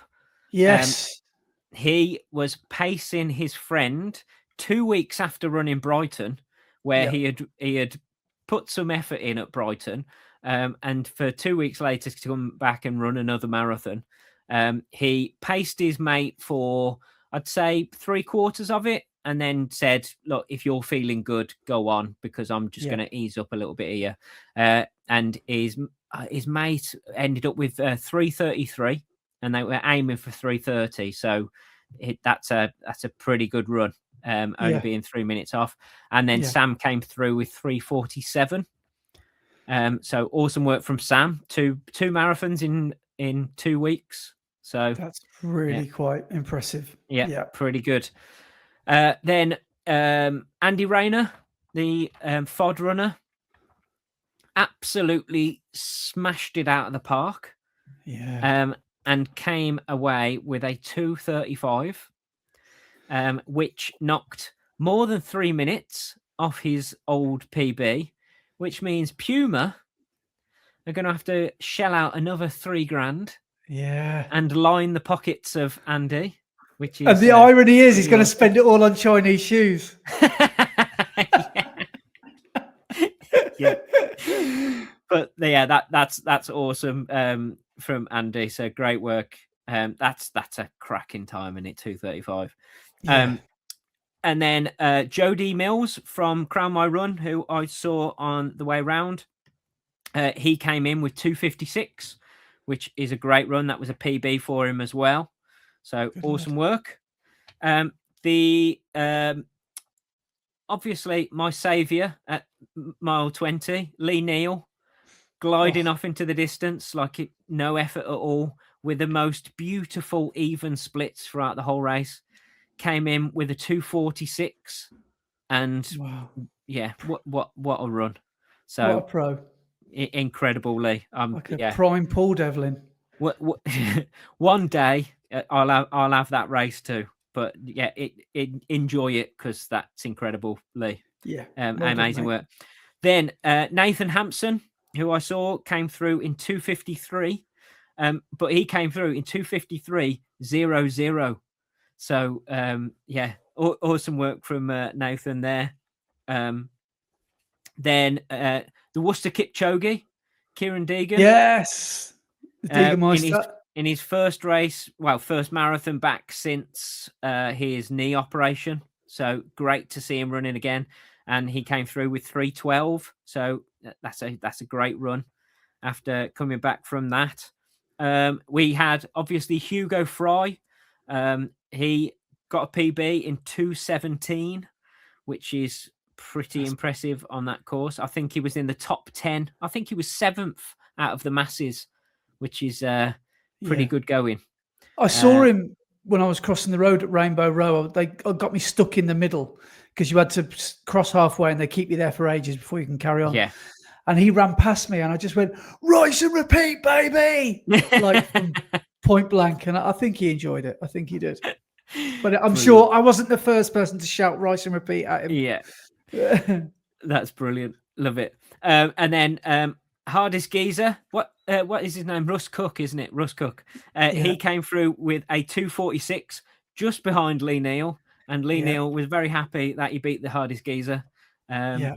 So that was good. So when you're running the length of Africa, Leggett Lee, I reckon you could get a PB. I reckon you could beat him. Yeah. And the I would say with Lee as well, the tribes and stuff probably wouldn't hold him up at gunpoint and try and rob him. No, Lee wouldn't be having any of that, would he? He'd just say, "Stay, I'm too dangerous, lads. Yeah, I'm too dangerous. Have you seen these guns?" He'd get his boxing days back on, wouldn't he? Lee Neal would still beat hardest geezer, and he'd take a detour to Kenya to I-10 to do the famous fartlek, and then he'd crack on trying to run the rest of the rest of Africa. Yeah. Then we also had Henry Pugh, one of the Worcester guys. He ran a smashing 2:47. So awesome work. And then his partner, Aveen D, she ran 3:51. So that's another great run. Yeah. Robbie Campbell, another one of your Worcester teammates, ran 2:44, which is pretty incredible. Really well. So awesome work, Robbie. And then some B&R guys, Dave Gemmell ran 2:48. So that's an awesome run from Dave. Ace work. Rich Banks, who wasn't sure he was even going to be running a few weeks ago because he had a real bad block full of injuries and stuff, but he came through with a 3:16. So awesome work. Rob Mole ran 3:18. So good work from Rob. And then Harry Purewell, he ran his first ever London Marathon. I think he enjoyed himself. He didn't quite have the day he wanted to have, but ran 3:10 in the end. So great work from Harry. Well, I also wanted to mention someone who did the London Marathon, but 12 hours before and backwards. He did the what is it? The nod null. He did the nod null. So the London Marathon in reverse happens en masse at midnight, I believe, from the Mall to Greenwich or to Blackheath. And Kieran went into it kind of not really knowing what it was all about, but just sort of saying, "Yeah, go on, we'll just happy-go-lucky. Let's just see what happens." And I think there were a couple of him and people he was running with, so he wasn't running it alone. But he said it was not quite the experience he wondered if it was going to be. He said it was more like an ultra marathon. And he said the pavements and cars were more dangerous than the trails. But he said we were all freezing once we finished and we were out in the middle of nowhere. I guess that was Blackheath. And we ended up getting the bus and then the tube to Victoria and then got the first train home. He was even thinking about waiting to watch the start of the London Marathon, but he couldn't face waiting around for 4 more hours for the marathon to start. So no, I don't think anybody blames you for that. No, but well done. Kieran's raised a lot of money awesome. for I can't remember the name of his charity. Was it called Skews? I can't remember the name of his charity was now. But so he just said it was a very different experience. So maybe if you're thinking of doing the midnight marathon backwards, just maybe change your expectations and what you think it might be like. Yeah. Now, awesome work, Kieran. That's ace. On the subject, before we move on, because there was another race that did happen last week, but before we do move on, I just wanted to reel through, I should have mentioned this to you before, some celebrities that ran in London. Oh, yes. So in no particular order. How many did I beat? Here we go. So in no particular order, some of these people you will know, some you won't. Tilly Ramsey, 4:01. Oh, is Daddy that Gordon Pig. Ramsay's daughter? Yeah, Daddy Pig and Joe Wicks, 5:51. Well, and Daddy Pig did him on the line. Yeah, and they did that on just a banana and some porridge. Yeah. He would have done it 3 hours faster if he had some actual breakfast. Alexandra Burke, 4:25. Sebastian Vettel, 2:59.08, so sub 3. Tony Adams, who I assume is the Tony Adams, the Arsenal player, 6:21.17. Aaron Ramsey, the ex-Arsenal footballer again, 3 hours and 30 seconds. Alistair Cook, the cricketer, 3:05. James Norton, who I assume is Tommy Lee Royce, for anyone that's seen Happy Valley, who's the actor, 4:29. Jack O'Connell was there. I love Jack O'Connell, the actor, who was in that thing we were talking about, the film. Yeah, 28 the years vampire later. film. And 4:41 for Jack O'Connell. AJ Pritchard, who's that? Oh, he's a dancer, I think, from Strictly Come Dancing. 5:15. Dame Laura Kenny. Yes, cyclist. Yes, 3:45. Harry Judd, 3:05. Ooh. Who's Shane McGuigan? Shane I recognise that name. Is that a son of Barry McGuigan, maybe? Because I don't know. 2:44.51, whoever Shane McGuigan is. Hang on. Anthony McCoy. Anthony Costa. AP McCoy, the legendary. So Shane McGuigan jockey. is an Irish boxing coach. So I guess he must be related to Barry, maybe. Yeah, parents Barry McGuigan and Sandra McGuigan. I think Barry was a world champion at one point, wasn't he? He was a good fighter. AP McCoy, 4:50. Fern Brady, who's that? She from Towie? Comedian. Maybe? No, she's a comedian. Oh, okay. 5:49. Amy Fuller, 3:36. And Lee Grant, who's that? Was he a goalie? Like 3:00:30. Darren Randolph, he's a keeper. I'm sure he was. Darren Randolph. 7:36. Who else? I don't recognise some of these now. Rob Deering, is he a comedian? 3:47. Possibly. Do I recognise anybody else? No, I don't really recognise any of these others, but there is a fair old list. And the one that I didn't read out, which was where is she? Cynthia Erivo. Yeah. Who is from Wicked. Yeah. She did 3:21.40. So she's done pretty well. Ooh. And she has incredibly long fingernails. So I don't know how on earth she's opened a gel packets. Yeah. On course. Yeah. Or used the Portaloo before.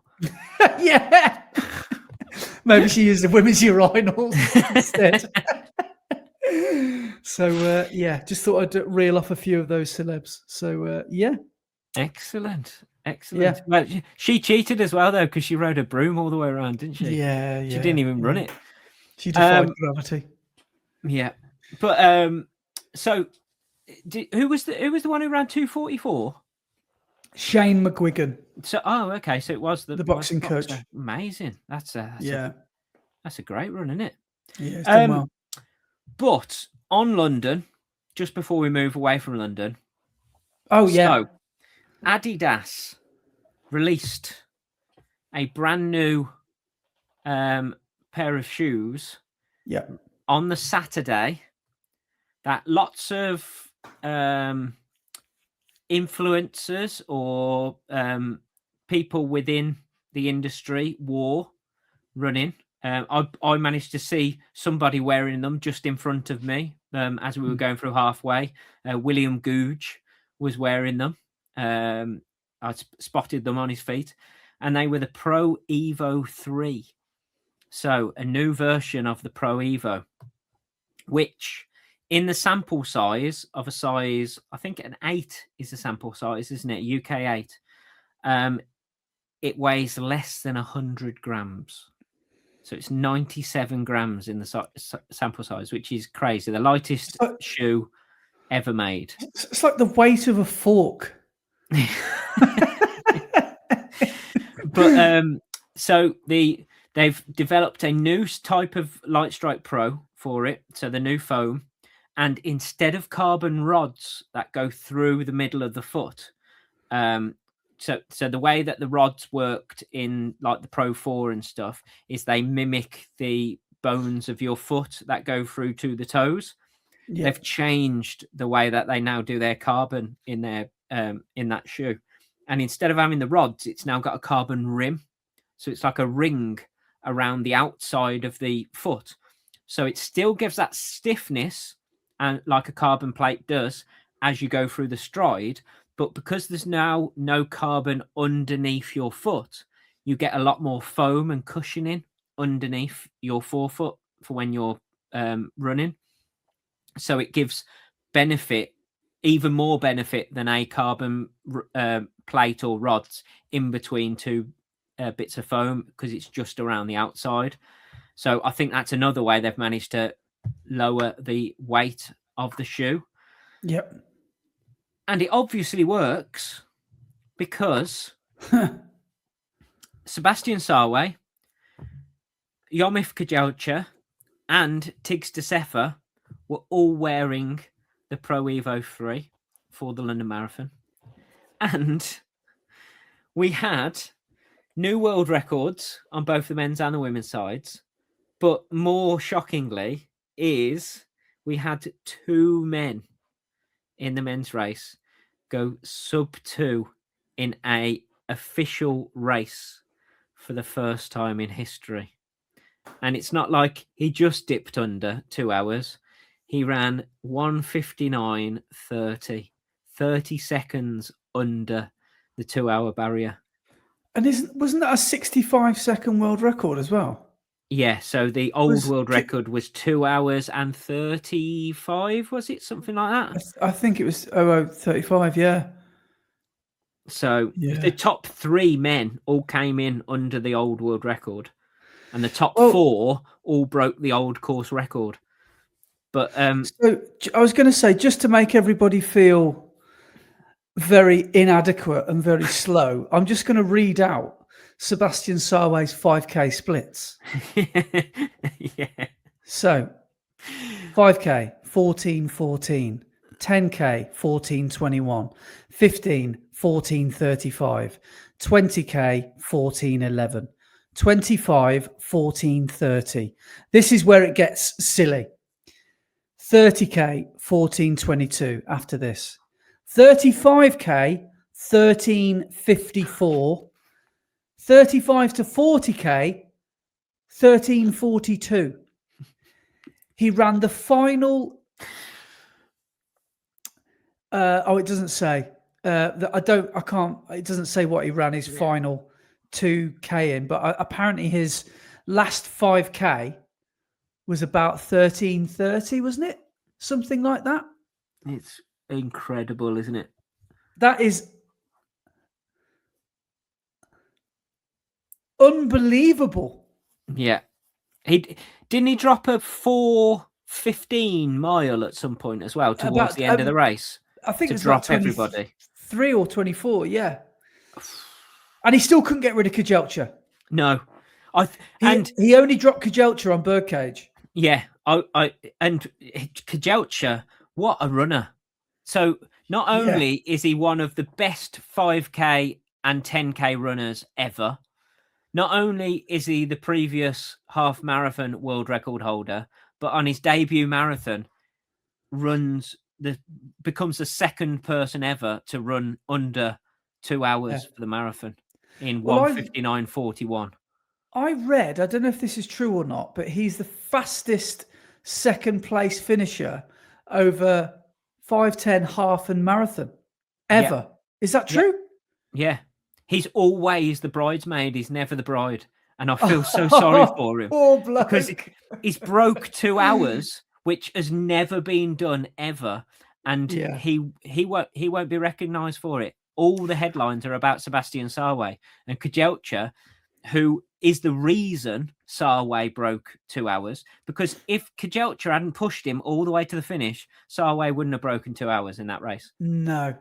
Because if you think about all of the other races where people have got close to 2 hours, so all of Kipchoge's races where he broke the world record, it was always a time trial, and it was just Kipchoge on his own for the last part of the race. And Kiptum, every time he won a race, he would just drop everybody with about 10k to go, and then he'd be on his own doing a time trial to the finish. Yeah. Sarway, the last couple of marathons he's run, he's dropped everybody, and it's just become a time trial towards the end. But this race, he had somebody with him, pushing him. Like, he still had Kip Limo with him until not far from the end, until he dropped that 4, whatever it was, mile, and dropped Kip Limo. But who by the way, ran a world record. Yeah. Himself. He finished third and beat the previous world record. Yeah. Yeah. The top 3 broke the old world record, and the top 4 broke the course record. So broke Kiptum's course record. Yeah. But yeah, because Sarway was pushed by Kajelcha all the way to the end, that's why he broke 2 hours, because he was in a race to the end. If everybody would have dropped off and it would have gone like all the other races have, he probably wouldn't have. But because they were racing all the way to the end, that it produced the best race we've ever seen. Yeah. Did you when you got home, did you watch it? I've watched the highlights. I haven't watched the whole race yet.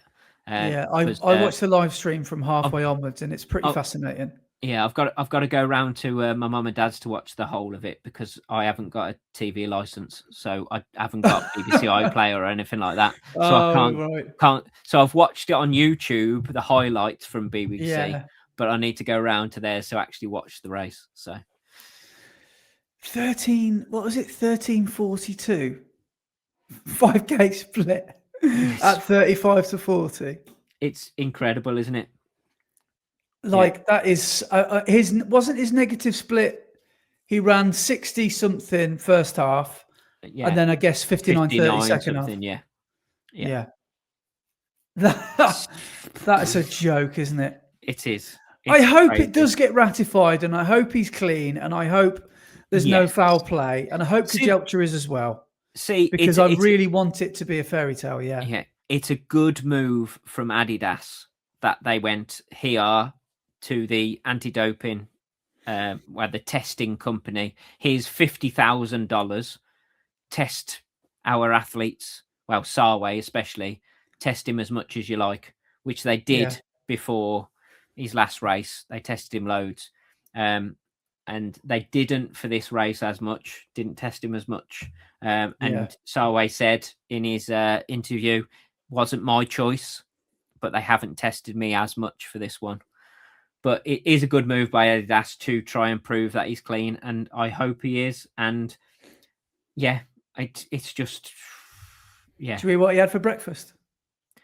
2 slices of bread, some honey, and a cup of tea. What a legend! Maybe Joe Wicks is onto something. Maybe he listened to Joe Wicks. Yeah, but throughout the race, he was taking on about 100, and I think he was hitting about 105, 110 grams of carbs per hour through his drink bottles. What I find interesting is, though, with those elites, obviously they don't want to be holding their bottle for more than, well, what I guess would be 30 seconds or something, maybe not even that, 10 seconds. So they must have to get all those carbs. They must have to nail those carbs. Well, in their bottles, Sarway was only having 125 ml of fluid. Yeah, okay. So that's which is like a big swig, isn't it? 125 ml. Yeah, I suppose so. So they might be in a big bottle, but there's not much in there, and it's really concentrated. So there's loads of carbs within that liquid. That's cluggable. Yeah. But that's madness, isn't it? What 2 hours has gone in and at London as well, with a 9:30 kickoff. You think about Boston that was last week. That was, everyone was like, wow, that's a quick time. And then obviously people in Chicago are probably thinking, we're going to do it. It's going to be us that's going to do it. And then Berlin are probably thinking, no, it's going to be us. And then London, the flat courses, but it couldn't have gone down at a better marathon. I know it's our country's major, but I don't think there is a better marathon for it to go down at than London. London is the iconic one, isn't it? It's not going to go down at Boston. Boston's too hard a course for it to go down. So London is the iconic one, isn't it? And incredible. Did you ever think it would go down? Well, yeah. When Kiptum ran his 2:00:35, whatever it was, I thought. When he died, I was okay. That's pushed us back 10 years, because you forget, don't you, that these guys and women now are just exploding onto the scene, aren't they? They're I don't want to say nobodies, but do you know what I mean? They're not well-known people in the marathon game, and all of a sudden they run a debut marathon under 2 hours. So people just explode onto the scene, and so now people will be thinking about 1:58. Maybe Sarway is now thinking, I want to do sub 2 at all the majors now. Maybe that's what their thought process is. But no, I don't know. After Kipton died, I remember thinking, no, that's pushed us back 5 years now. Because I think Kipton would have done it. Yeah, he was such a talent compared to everyone else. Yeah. That, you thought, oh, well, that's gone now. Yeah. But he was streets ahead of everybody else, wasn't he? Yeah. Can you remember when he ran London and ran the course record? Because he was just signing with a Chinese brand. I think it was a Chinese brand anyway. Kipton was about to sign a deal with a Chinese brand. So they'd sent him all the kit and shoes and everything to wear for London for that race. And then on race day, he wore a black Nike singlet and shorts and a pair of Vaporflies. Did he? Yeah. Oh dear. Which is brilliant. Well, that was. It's amazing it's happened, isn't it? And it is. Yeah. But incredible. And to be there on that day that it happened is next level. Yeah, I can imagine that felt amazing. Running on the same course as running that same blue line that Sebastian and Yomif ran. Yeah. So, shall we just quickly mention Stratfordia? Yes. The Stratford, the Shakespeare Marathon up here in the West Midlands is a fairly well-known marathon. For some people, it's infamous because the marathon is 2 laps of the half. And I've never, ever run it before, but there is a section, and some people will know exactly what I'm about to say, which is called the Greenway, which apparently most people fear. They think it's horrible. So if you do the marathon, you've got to do it twice. Have you ever run it? Do you know, have you ever run on it? I haven't run it, but I know the Greenway, and it's just compacted, gravelly surface. It's like a trail surface. It's horrible. It's horrible for your super shoes. Yeah. Yeah. Well, we know a couple of people that went over there, so we wanted to say a huge congratulations to Marmcast's own, the one and only Andy Goldsby. He's put on his Instagram that he got a PB, but he didn't say what his time was. But he got a big PB, I think. So very well done to you, Andy. Yeah, and amazing work. I hope that you celebrated hard after your big PB. He was down originally to do the full marathon, and he made a very sensible decision because he said his head just wasn't in it to get the marathon training done. So he decided to go down to the half marathon distance, and he's made a great choice there because he's come away with a outstanding achievement. How you know you made the right choice. It says here, PB was on, and then it wasn't. Then it was, and then I needed a wee so bad at mile 11. Then I put, and it didn't say whether he went or not, so I don't know if he just sort of... He probably did what he's done in the past and just peed while he was running. Yeah, it saves time. And then I put on the hardest mile to destroy every single goal today. So proud of myself. Shakespeare half, thanks for having me. What a legend. Well done, Andy. Awesome work. And also worth mentioning was AQ, one of the Q boys. Yes. Adam went over, who is in fine form, by the way, and has been ever since last autumn, went over to Stratford to do the half again. And he sent me a text and he said he was on for 1:15, so all was going really well until he started running the marathon. Yep, typical. And realised too late that he'd gone off course. And that's it. Game over. Yeah, run through Marshall's, strike again. They told him to carry on round. And they sent him off on the second lap of the marathon when he should have been going into the finish for the half. You've been there. You know how he feels. You've been there a couple of times, haven't you? Yeah. With Marshalling. Yeah. Not going well. But never mind. So I can imagine that was very frustrating because he was on for a top 10 finish as well, wasn't he? Yeah. So, yeah. Well, AQ... Good. Maybe the rematch could be on at Worcester for the half because he did it last year. Yes. Absolutely obliterated it last year. Yeah. So maybe see you down on the banks of the Severn next year. This September, pardon me, for the Worcester half. So maybe see you then. Yeah. But yes, so well done to everyone that's raced last weekend. Yes. Near, far, wherever you are, because there are so many of you. We can't mention you all. But yes. Yeah, there we go. And then coming up this weekend, there is a marathon over in. Where is it? Did you say it's the Belfast one? It's over in Ireland, isn't it? Yeah, I think it's the Belfast one. Is that what Ryan's racing? That is what Ryan Close is racing. Yes, and he has asked again for a bit of abuse. Okay. For his listening whilst he's out on the course. So, Ryan, come on. Get a move on.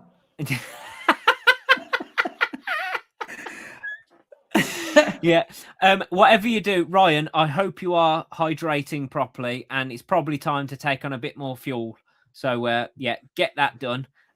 But stop hanging around and put one foot in front of the other and get to that finish. Stop jogging. Stop feeling sorry for yourself. You're taking your time. So hurry up. Come on. Yeah. What did he say? What did he call those people he had to run through? Dumbasses. When he said it, there was all those dumbasses ahead of him. Get ahead of those dumbasses. Do you want to do it in his accent as well? Get ahead of those dumbasses. Dumbasses. Brilliant. Love it. But good luck. Best of luck, Ryan. Wherever you are in the course, if this is probably hitting you close to halfway. Hope all is going well. And have a good one.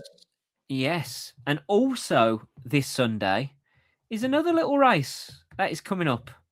That a certain someone is lining up. There she is. I'm in the orange wave. Yes. Which is the first wave.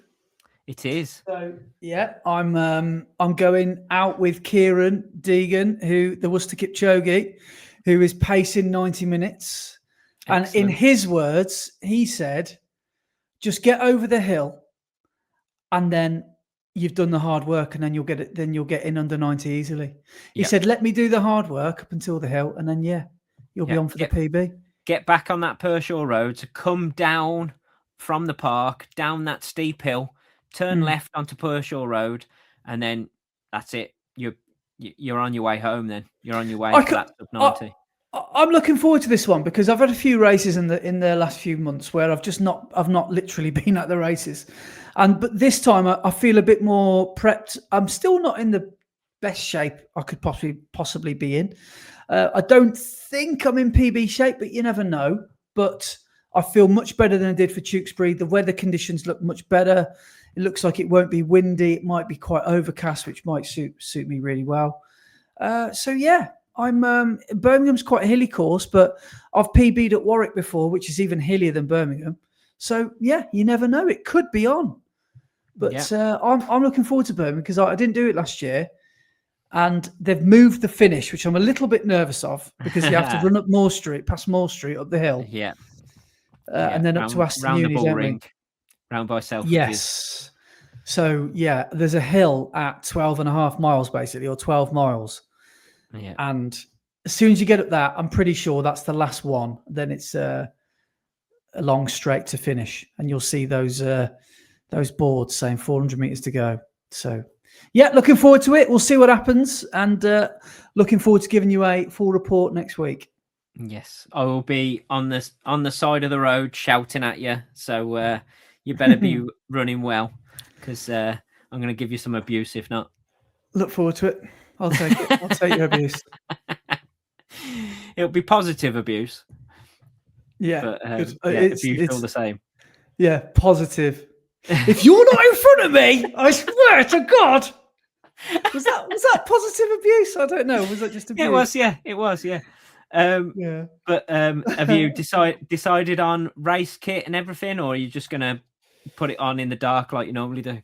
I will probably go with my new Metaspeed Skies that I very recently acquired. So yes, there'll be nothing new on race days going straight out the window. Technically I've worn them round. I've done a marm, and I've walked up and down the kitchen, and that's all the running in you need to do with a pair of shoes, super shoes.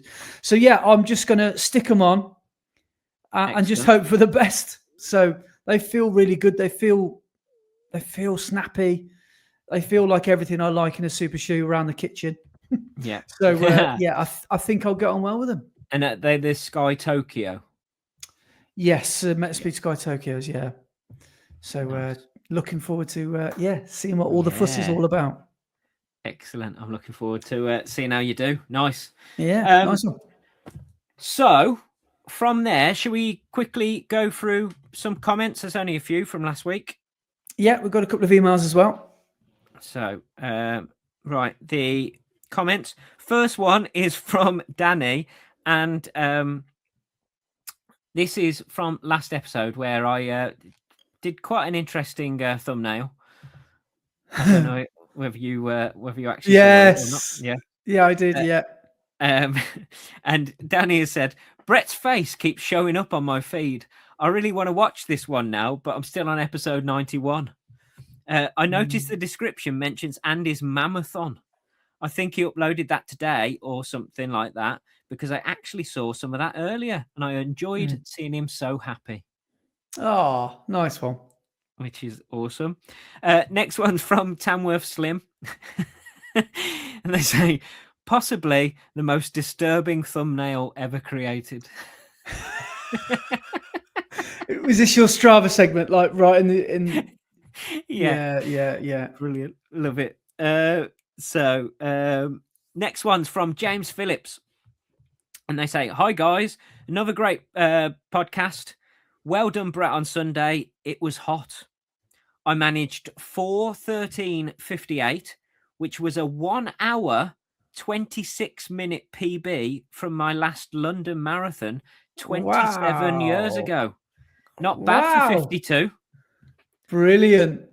So 27 years ago, he ran London the last time and has run it again as a 52-year-old and broke his PB by 1 hour, 26 minutes. Incredible. So that's awesome, James. So good. I'm glad you had a great day down in the capital.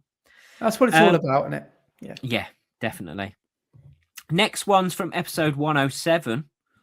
And this is from Dave Rowbottom. He's catching up. Run like a T-Rex. He says, I'm with Brett. Go out fast. Hold on for dear life. Get heat stroke. Question your life choices. Unexpectedly speak to your ancestors and run a 42-minute positive split. Hashtag biggest bonker. Hashtag positive split for life. Yeah, if there's one advocate of the positive split, it's Dave. Yeah. And then the last comment is from last week's episode 108, and it is from Run Like a T-Rex, Dave Here Robottom. he is again. Yeah. And he says, I did it. I caught up. The world hasn't seen a comeback like that since the fourth quarter of Space Jam as the Toon Squad overcame the Monstars. Amazing. Amazing work at London, Brett. I hope the post-race recovery is going well and your leg is behaving. And yes, pretty annoyed with the Manchester weather. Felt like I was robbed of my marathon experience a little. If I ever do one again, I'll hopefully be better prepared for any weather. So yeah, awesome work, Dave. You did get unlucky last year with the weather at Manchester, but I'm sure you'll be back one day for another crack at it. Well, there is one that people seem to be signing up for left, right, and centre, which I wouldn't say I'm interested because all right, I'll announce this on the podcast next week. I've booked an autumn marathon. Oh, I will announce it next week. Wow. But Autumn it won't be this one that I'm about to say. There's one that lots of people are mentioning, which almost always has dreadful weather. So perfect marathoning weather. The Abingdon Marathon, which I think is October. And there's a few YouTubers we know that are going to be there.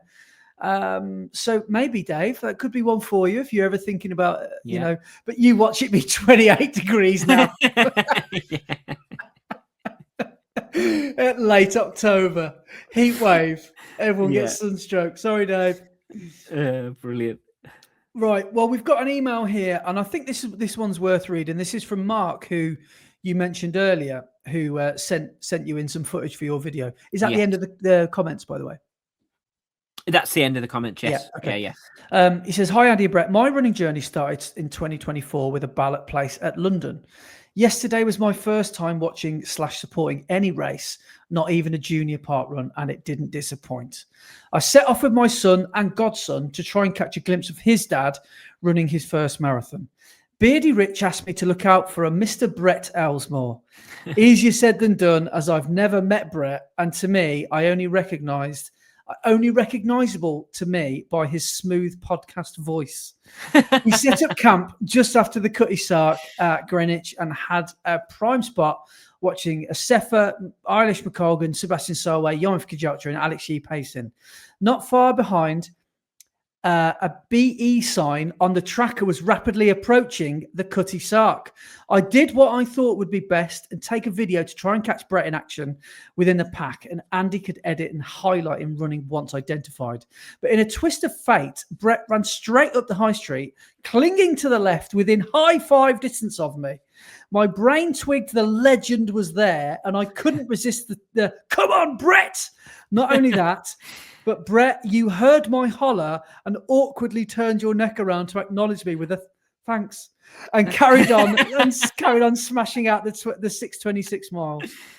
A sudden guilt came over me. What if I distracted you and given you a crick in your neck for the remaining 20 miles? I hope not. A truly brilliant and humbling day out, and I'm not sure why I've never supported a race before. Astonishing being on the other side of the fence. Shout out to my friend Craig, who finished with a 4:25 after recent open heart surgery and a pacemaker. Wow. Keep up the great pod. How's he run that? That's a risk, isn't it? That's amazing. But I mean, that's incredible for him, because I bet you he's been told he can never run again and all that sort of stuff. But that's amazing to have completed that healthily and happily and safely. So, well done, Craig. That's amazing. Yeah, keep up the great pod. Can't wait to hear your analysis of history being made and the race, Mark. And he sent a couple of pictures in of Sarway and his view of the runners Eilish McColgan and that sort of stuff. It looks amazing. So it looks like he had front row seats, best seats in the house. We've got another one here from Kurt Wilson, who has written in a few times, so you might recognise Kurt by now. It says, holy shamoly, boys. Where do you start with that? Yet again, another mega weekend of entertainment. London is now Brett's fastest marathon. Awesome running, Brett. And it's also the fastest in the world, won by Adidas. On top of that, I got to catch up on Andy's trail marathon too. Now, that does look like you're having fun at the run, so well done. I've also got great news of my own. Although before I told you, I realised I had a PB at Manchester, but never told anybody my time. I managed 3:17:20 and qualified for Boston. Not that I can go just yet, but it's good to say, right? So last weekend, I decided to see what was in the legs, body and mind a week after Manchester at Parkrun, and finally managed to break 20 minutes, coming in at 19:49 at Watermead. I honestly didn't see that coming, but wow, it feels like a weight has been lifted. It's fair to say that the last year wasn't my greatest, with a total of around 4 months out due to one injury or another. So to be where I am now is amazing, and I'm feeling pretty epic about it. However, coming back from a broken leg and running a marathon PB must feel like breaking 2 hours in the marathon after the year that you've had, Brett. That's what it's all about. Nothing but guts, determination and hard work and sheer willpower, not to mention a small amount of stupidity to get us all to run the red line. Here's hoping I can make the final cut and not be destined for the spam folder again. Cheers, boys. Kurt. No, Kurt, you've made it as a prime position in the inbox. Thanks for your email and well done in Manchester. And the sub 20, man. Yes. Amazing work. That's ace. Yeah. Amazing. To bounce back from the marathon that quick and run a sub 20. Crazy good. Yeah, that's incredible. So very well done, Kurt. Yeah, and you've had some time away, and yeah, that must feel extra sweet. So have we got time for one more? We've got to do a Brett's end of the podcast quiz as well. But this podcast quiz, I think we'll go quickly because I think you'll know all the answers. Right. We've got an email from Dan Under. It's Amelia. Amelia. Long time no email. So hi, Brett and Andy. It's been almost 2 years since my first email to the pod and almost 4 months since the last one. So please bear with me. This email's not that long. Influence. She's done some subheadings. I like this. Excellent. She does know how to write an email.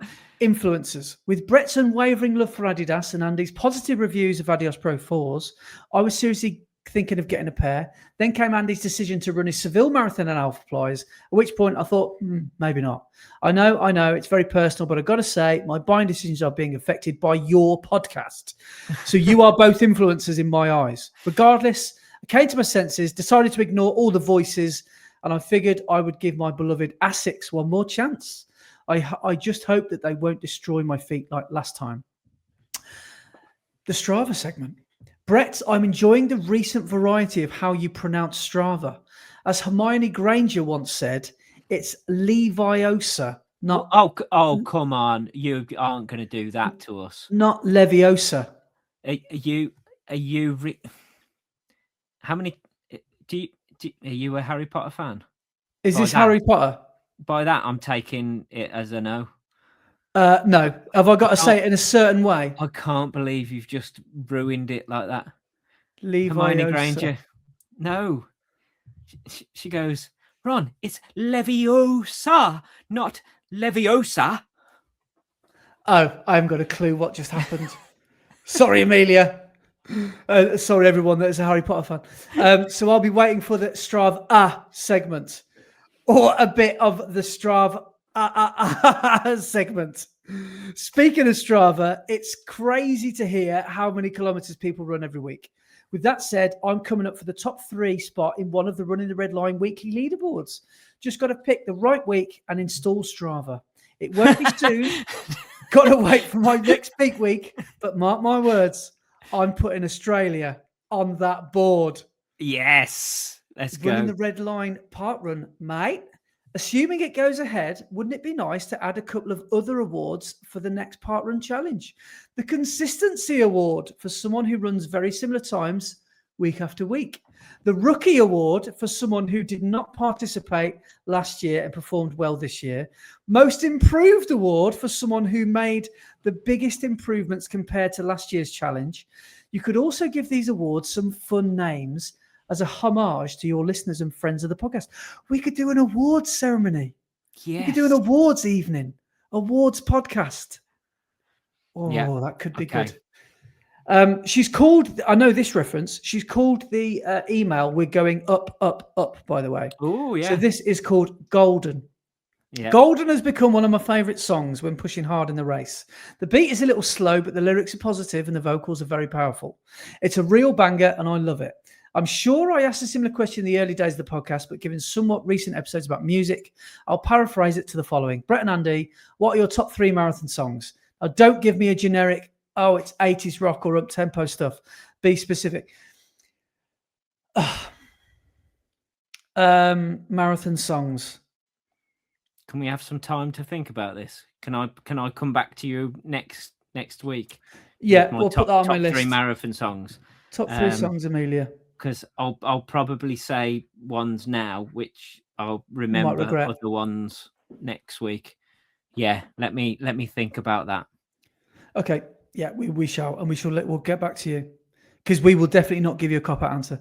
The last one is missions accomplished. Huge congratulations on your 2026 races. 3:10 in Seville is a huge leap towards your sub 3, Andy, and your 2:52 is a crazy time to be proud of, Brett. You are both amazing runners and ambassadors for running. This is in contrast to my failed attempt to run a 1:25 half, but every race is a learning and I'm determined to get it soon. As always, thank you for the podcast. You're not allowed any extended summer breaks, 2 weeks, 2 weeks max. Wishing you and all of your listeners safe runs wherever they are. Take care, Amelia. Oh, amazing. Thank you. We bloody love your emails. So thanks for writing in. Amelia. That's amazing. Still blows my mind that we've got people writing in from the other side of the world. I know. But yeah, that people bother to put us in their ears on a weekly basis around the globe. It's mental.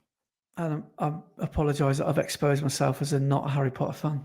Yeah. If it was a Goodfellas quote, or I thought maybe you would be a Harry Potter fan, and I thought Laura would be as well.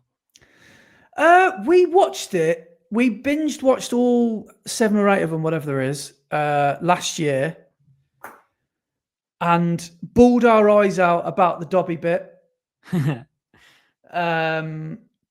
But yeah, thought it was a bit that was all right, rather than, oh my God, that's the best thing I've ever seen in my life. Yeah. You've got to read the books as well, though. So everyone says that. I'm a busy man.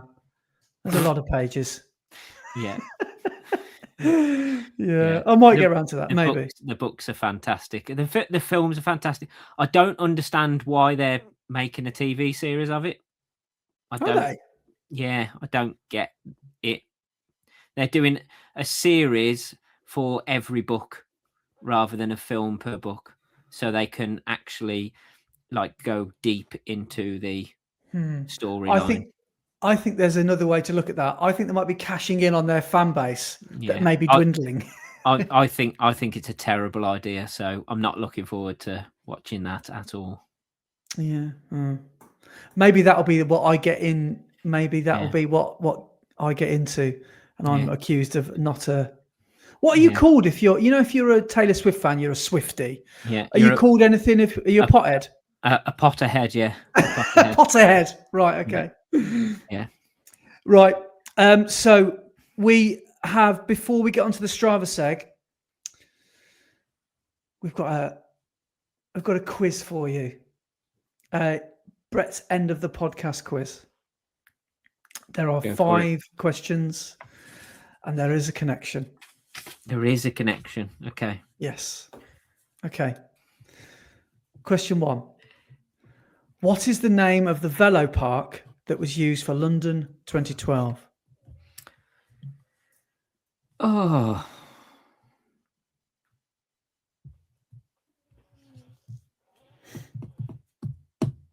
Oh man, it's on. It's on the tip of my tongue. I can't think.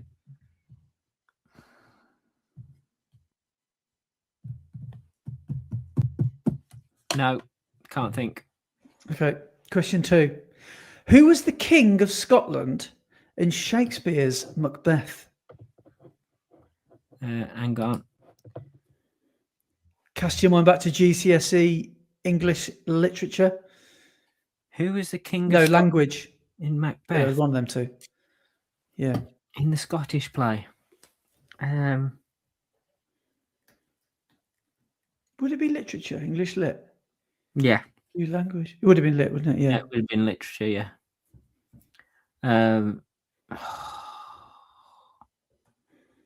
I have no idea. You said this is going to be really easy. I thought you would have known that one. Okay, right. Yeah. But as always, if you get the connection, you might be able to work it out. Okay. King of Scotland, did you say? Yeah. Um, Basically, who did Macbeth stab? Who did he kill?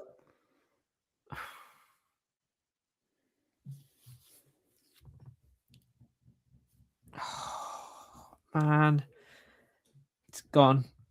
No, it's gone. No. Okay. All right. Question 3. Which high street chain was founded in London in 1971 by brothers Sergio and Bruno?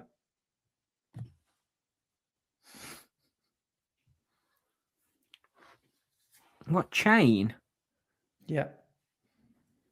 You'll see it on every high street in every town in this country. Sergio and Bruno.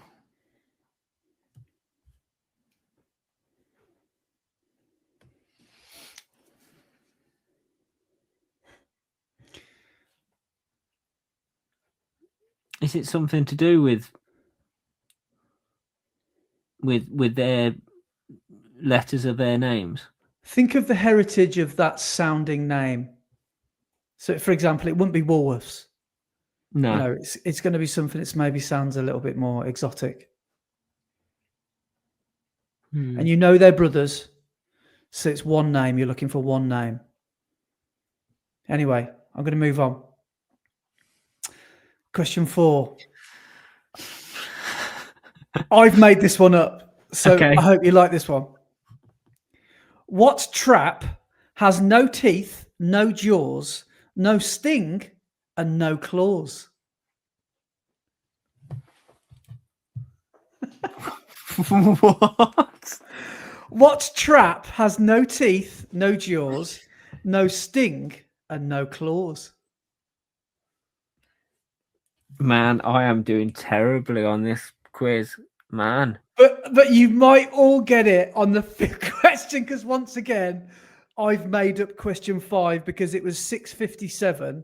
And I realised I hadn't done the quiz, and we always meet up at 7. What trap? And I was like, I need to think of yeah. What trap has no teeth? What trap? Is this like a play on words? No, it's a real thing. And it will make sense very soon, because question 5, when you bake when you bake fairy cakes in the oven, Yeah. what do they all do?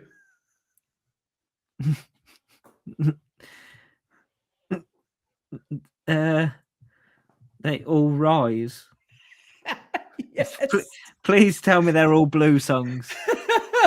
Well, okay. See if you can get it from here. So it is all rise. That is the mother's correct. pride. Yes. For the times we cried. Gotta stay alive. You will. I will survive. Okay, so let's go backwards. So what trap? Blue song. How do you know it's songs? Oh. Can you think of any members of the band? Well, there's Lee Ryan, Anthony Costa, Simon something. What's his surname? I don't know. What trap do spiders spin? Oh, Simon Webb. Yes. It's a web. Now, you've just told me what the high street chain made by Sergio and Bruno was called. Costa. Anthony Costa, yes. That's amazing. Have you got can you work out the other two answers So that you haven't said? Who's the King of Scotland? the King of Scotland. 50-50, don't get it wrong. Well, I only Come know. on. I only know. Shakespeare- I only know Lee Ryan. I don't know It what wouldn't the be other guy's name Shakespeare is. wouldn't have written King Lee, would he? No, That's I know, King I Lear. know, but I don't know what the other guy's called. He's You do. the fourth member of Blue. You do. He's the one with the sandy coloured highlights. He used to take his top off a lot. He's kind of like, he's the one, right? He was like, well, he's come out as gay, but he was, I think the media wanted to make him straight for sales. Yeah. Do you remember who I'm talking about? I can't even. Then he think finally. I can't even think what he looks like. So Lee Ryan is the answer to question 1, because the velodrome was called. What's his first name? Lee. Yeah. Do you know what the second word is? Begins with a V.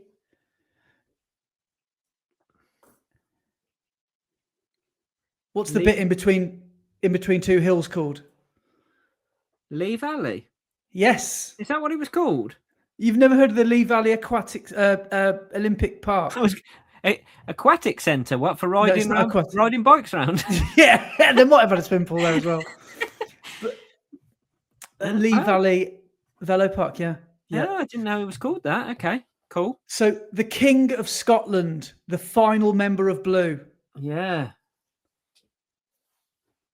Any takers? King, the other guy. Kaylee Pickersgill will be having a seizure right now. Probably. She went to see them live this week. She may never speak to you again. No, she probably won't. The other guy from Blue. I can't even imagine what he looks like, let alone what his name is. Okay. Shall I show you a picture of him? Because it might flood memories back. He was so famous. He's arguably the most famous one. Really? In the early noughties, I would say, yeah. Do you not recognise who that guy is? Do you not recognise he was like a bit of a David Beckham? Oh, him. Yes. Yeah. I know exactly who you mean now. He said this was Duncan. second name. Duncan. That's the one. I knew you knew him. You had posters of him. There all we did. go. Duncan. Duncan. Duncan! I can't even see Duncan. Get Jeff Brickman. Well, that was quite possibly the worst. Yeah. Brett's end of the podcast with. I thought you'd get them all straight away because I got the members of the band. I thought I need to do 5 questions, so I just thought all rise. I'm so glad I got that one out of all of them. That's the one I got. And I was like, I can't think of 5 Blue songs, so I couldn't think of. I thought, I'll just do the names of the band. So sorry if that was disappointing. That probably wouldn't have been disappointing to Kaylee, but maybe to... No, she would have got 5 out of 5 straight in. Oh, 100%. I wonder if our Australian listeners will have a clue about what the last 10 minutes... Yeah. Blue were a band that were like, the noughties take that. No, they were... No, they weren't as good as Take They weren't That. they weren't as big as Take That. They weren't They weren't as bad boy as E17. They weren't as young as 5, but they were a bit edgy and a bit cool. You know, they used to wear bootcut jeans a lot and ripped jeans. And Lee Ryan would very often, go off, riff some sort of big vocal Yeah. You know, he'd be the sort of lead singer, and Simon Webb's like some bad boy rapper, and great band, serious band. See, this is the thing. I know of Blue, and I know of their songs, but I wasn't into that type of music. Our old musical tastes were very different. Very different, yeah. Yeah. I was in the middle of a mosh pit whilst you were learning the dance moves. Yeah, that very likely was happening when I was, Brilliant. Love it. Yeah. No, and another good quiz. Just I was awful. So again, no excuses. Well, you eventually got the connection, which is the beauty of the quiz. just from All Rise. All Rise. What happens to all the fairy cakes in the oven? All Rise. Brilliant. Got it. Right. Anyway, right. To finish off, all we need to do now is Amelia, mate. It's the Strava segment. There you go. Even went a bit brummy at the end. I like that. A little bit brummy. Australian brummy. It's because I did the Strava segment. Right. Anyway, so I picked up the wrong thing. I need my phone for this first bit. Right. So last week's leaderboard, in first place is Nicholas Forsman with 67.9 miles. In second place is Sean Daly with 67.1 miles. And third place is very close this week. Third place is Alex Bowden. This guy runs with 66.2 miles. So there was all of 1.7 miles between the top three this week. Amazing. Wow. Good work, everybody. That is close. And then for our climbing, in first place was John Brasmadeira with 9,541 foot. John did a mental race in Madeira, and all the elevation was in probably that one run. He did a 60k ultra marathon, and it had 3,000 meters of elevation. So that would have been basically double what I did at the Shropshire Hills, and I thought what I did was pretty hard. So absolutely insane. So well done, John. Yeah, awesome, John. In second place is Matt Nichols with 6,066 foot, and third is Sean Daly with 5,290 foot. So awesome work. And then for our ladies, in first place is Rachel Watson with 50.3 miles. Second, Chloe Hammard with 44.3 miles. And third is Charlotte Taylor with 40.5 miles. And then for our climbing, first place, Judith Kent with 2,848 foot. Second is Amy H with 2,365 foot. And third is Ash Spedding with 2,008 foot. So amazing work from everybody. Amazing. Yeah. Thank you, everybody. Yeah. So have you got any other stuff written down or anything? I didn't really make many notes for this podcast, really.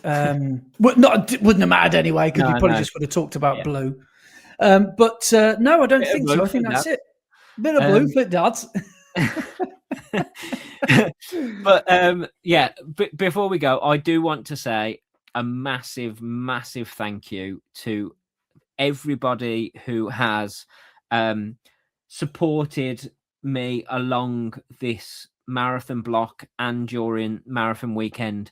The amount of messages and comments and stuff on all of my social media has been amazing.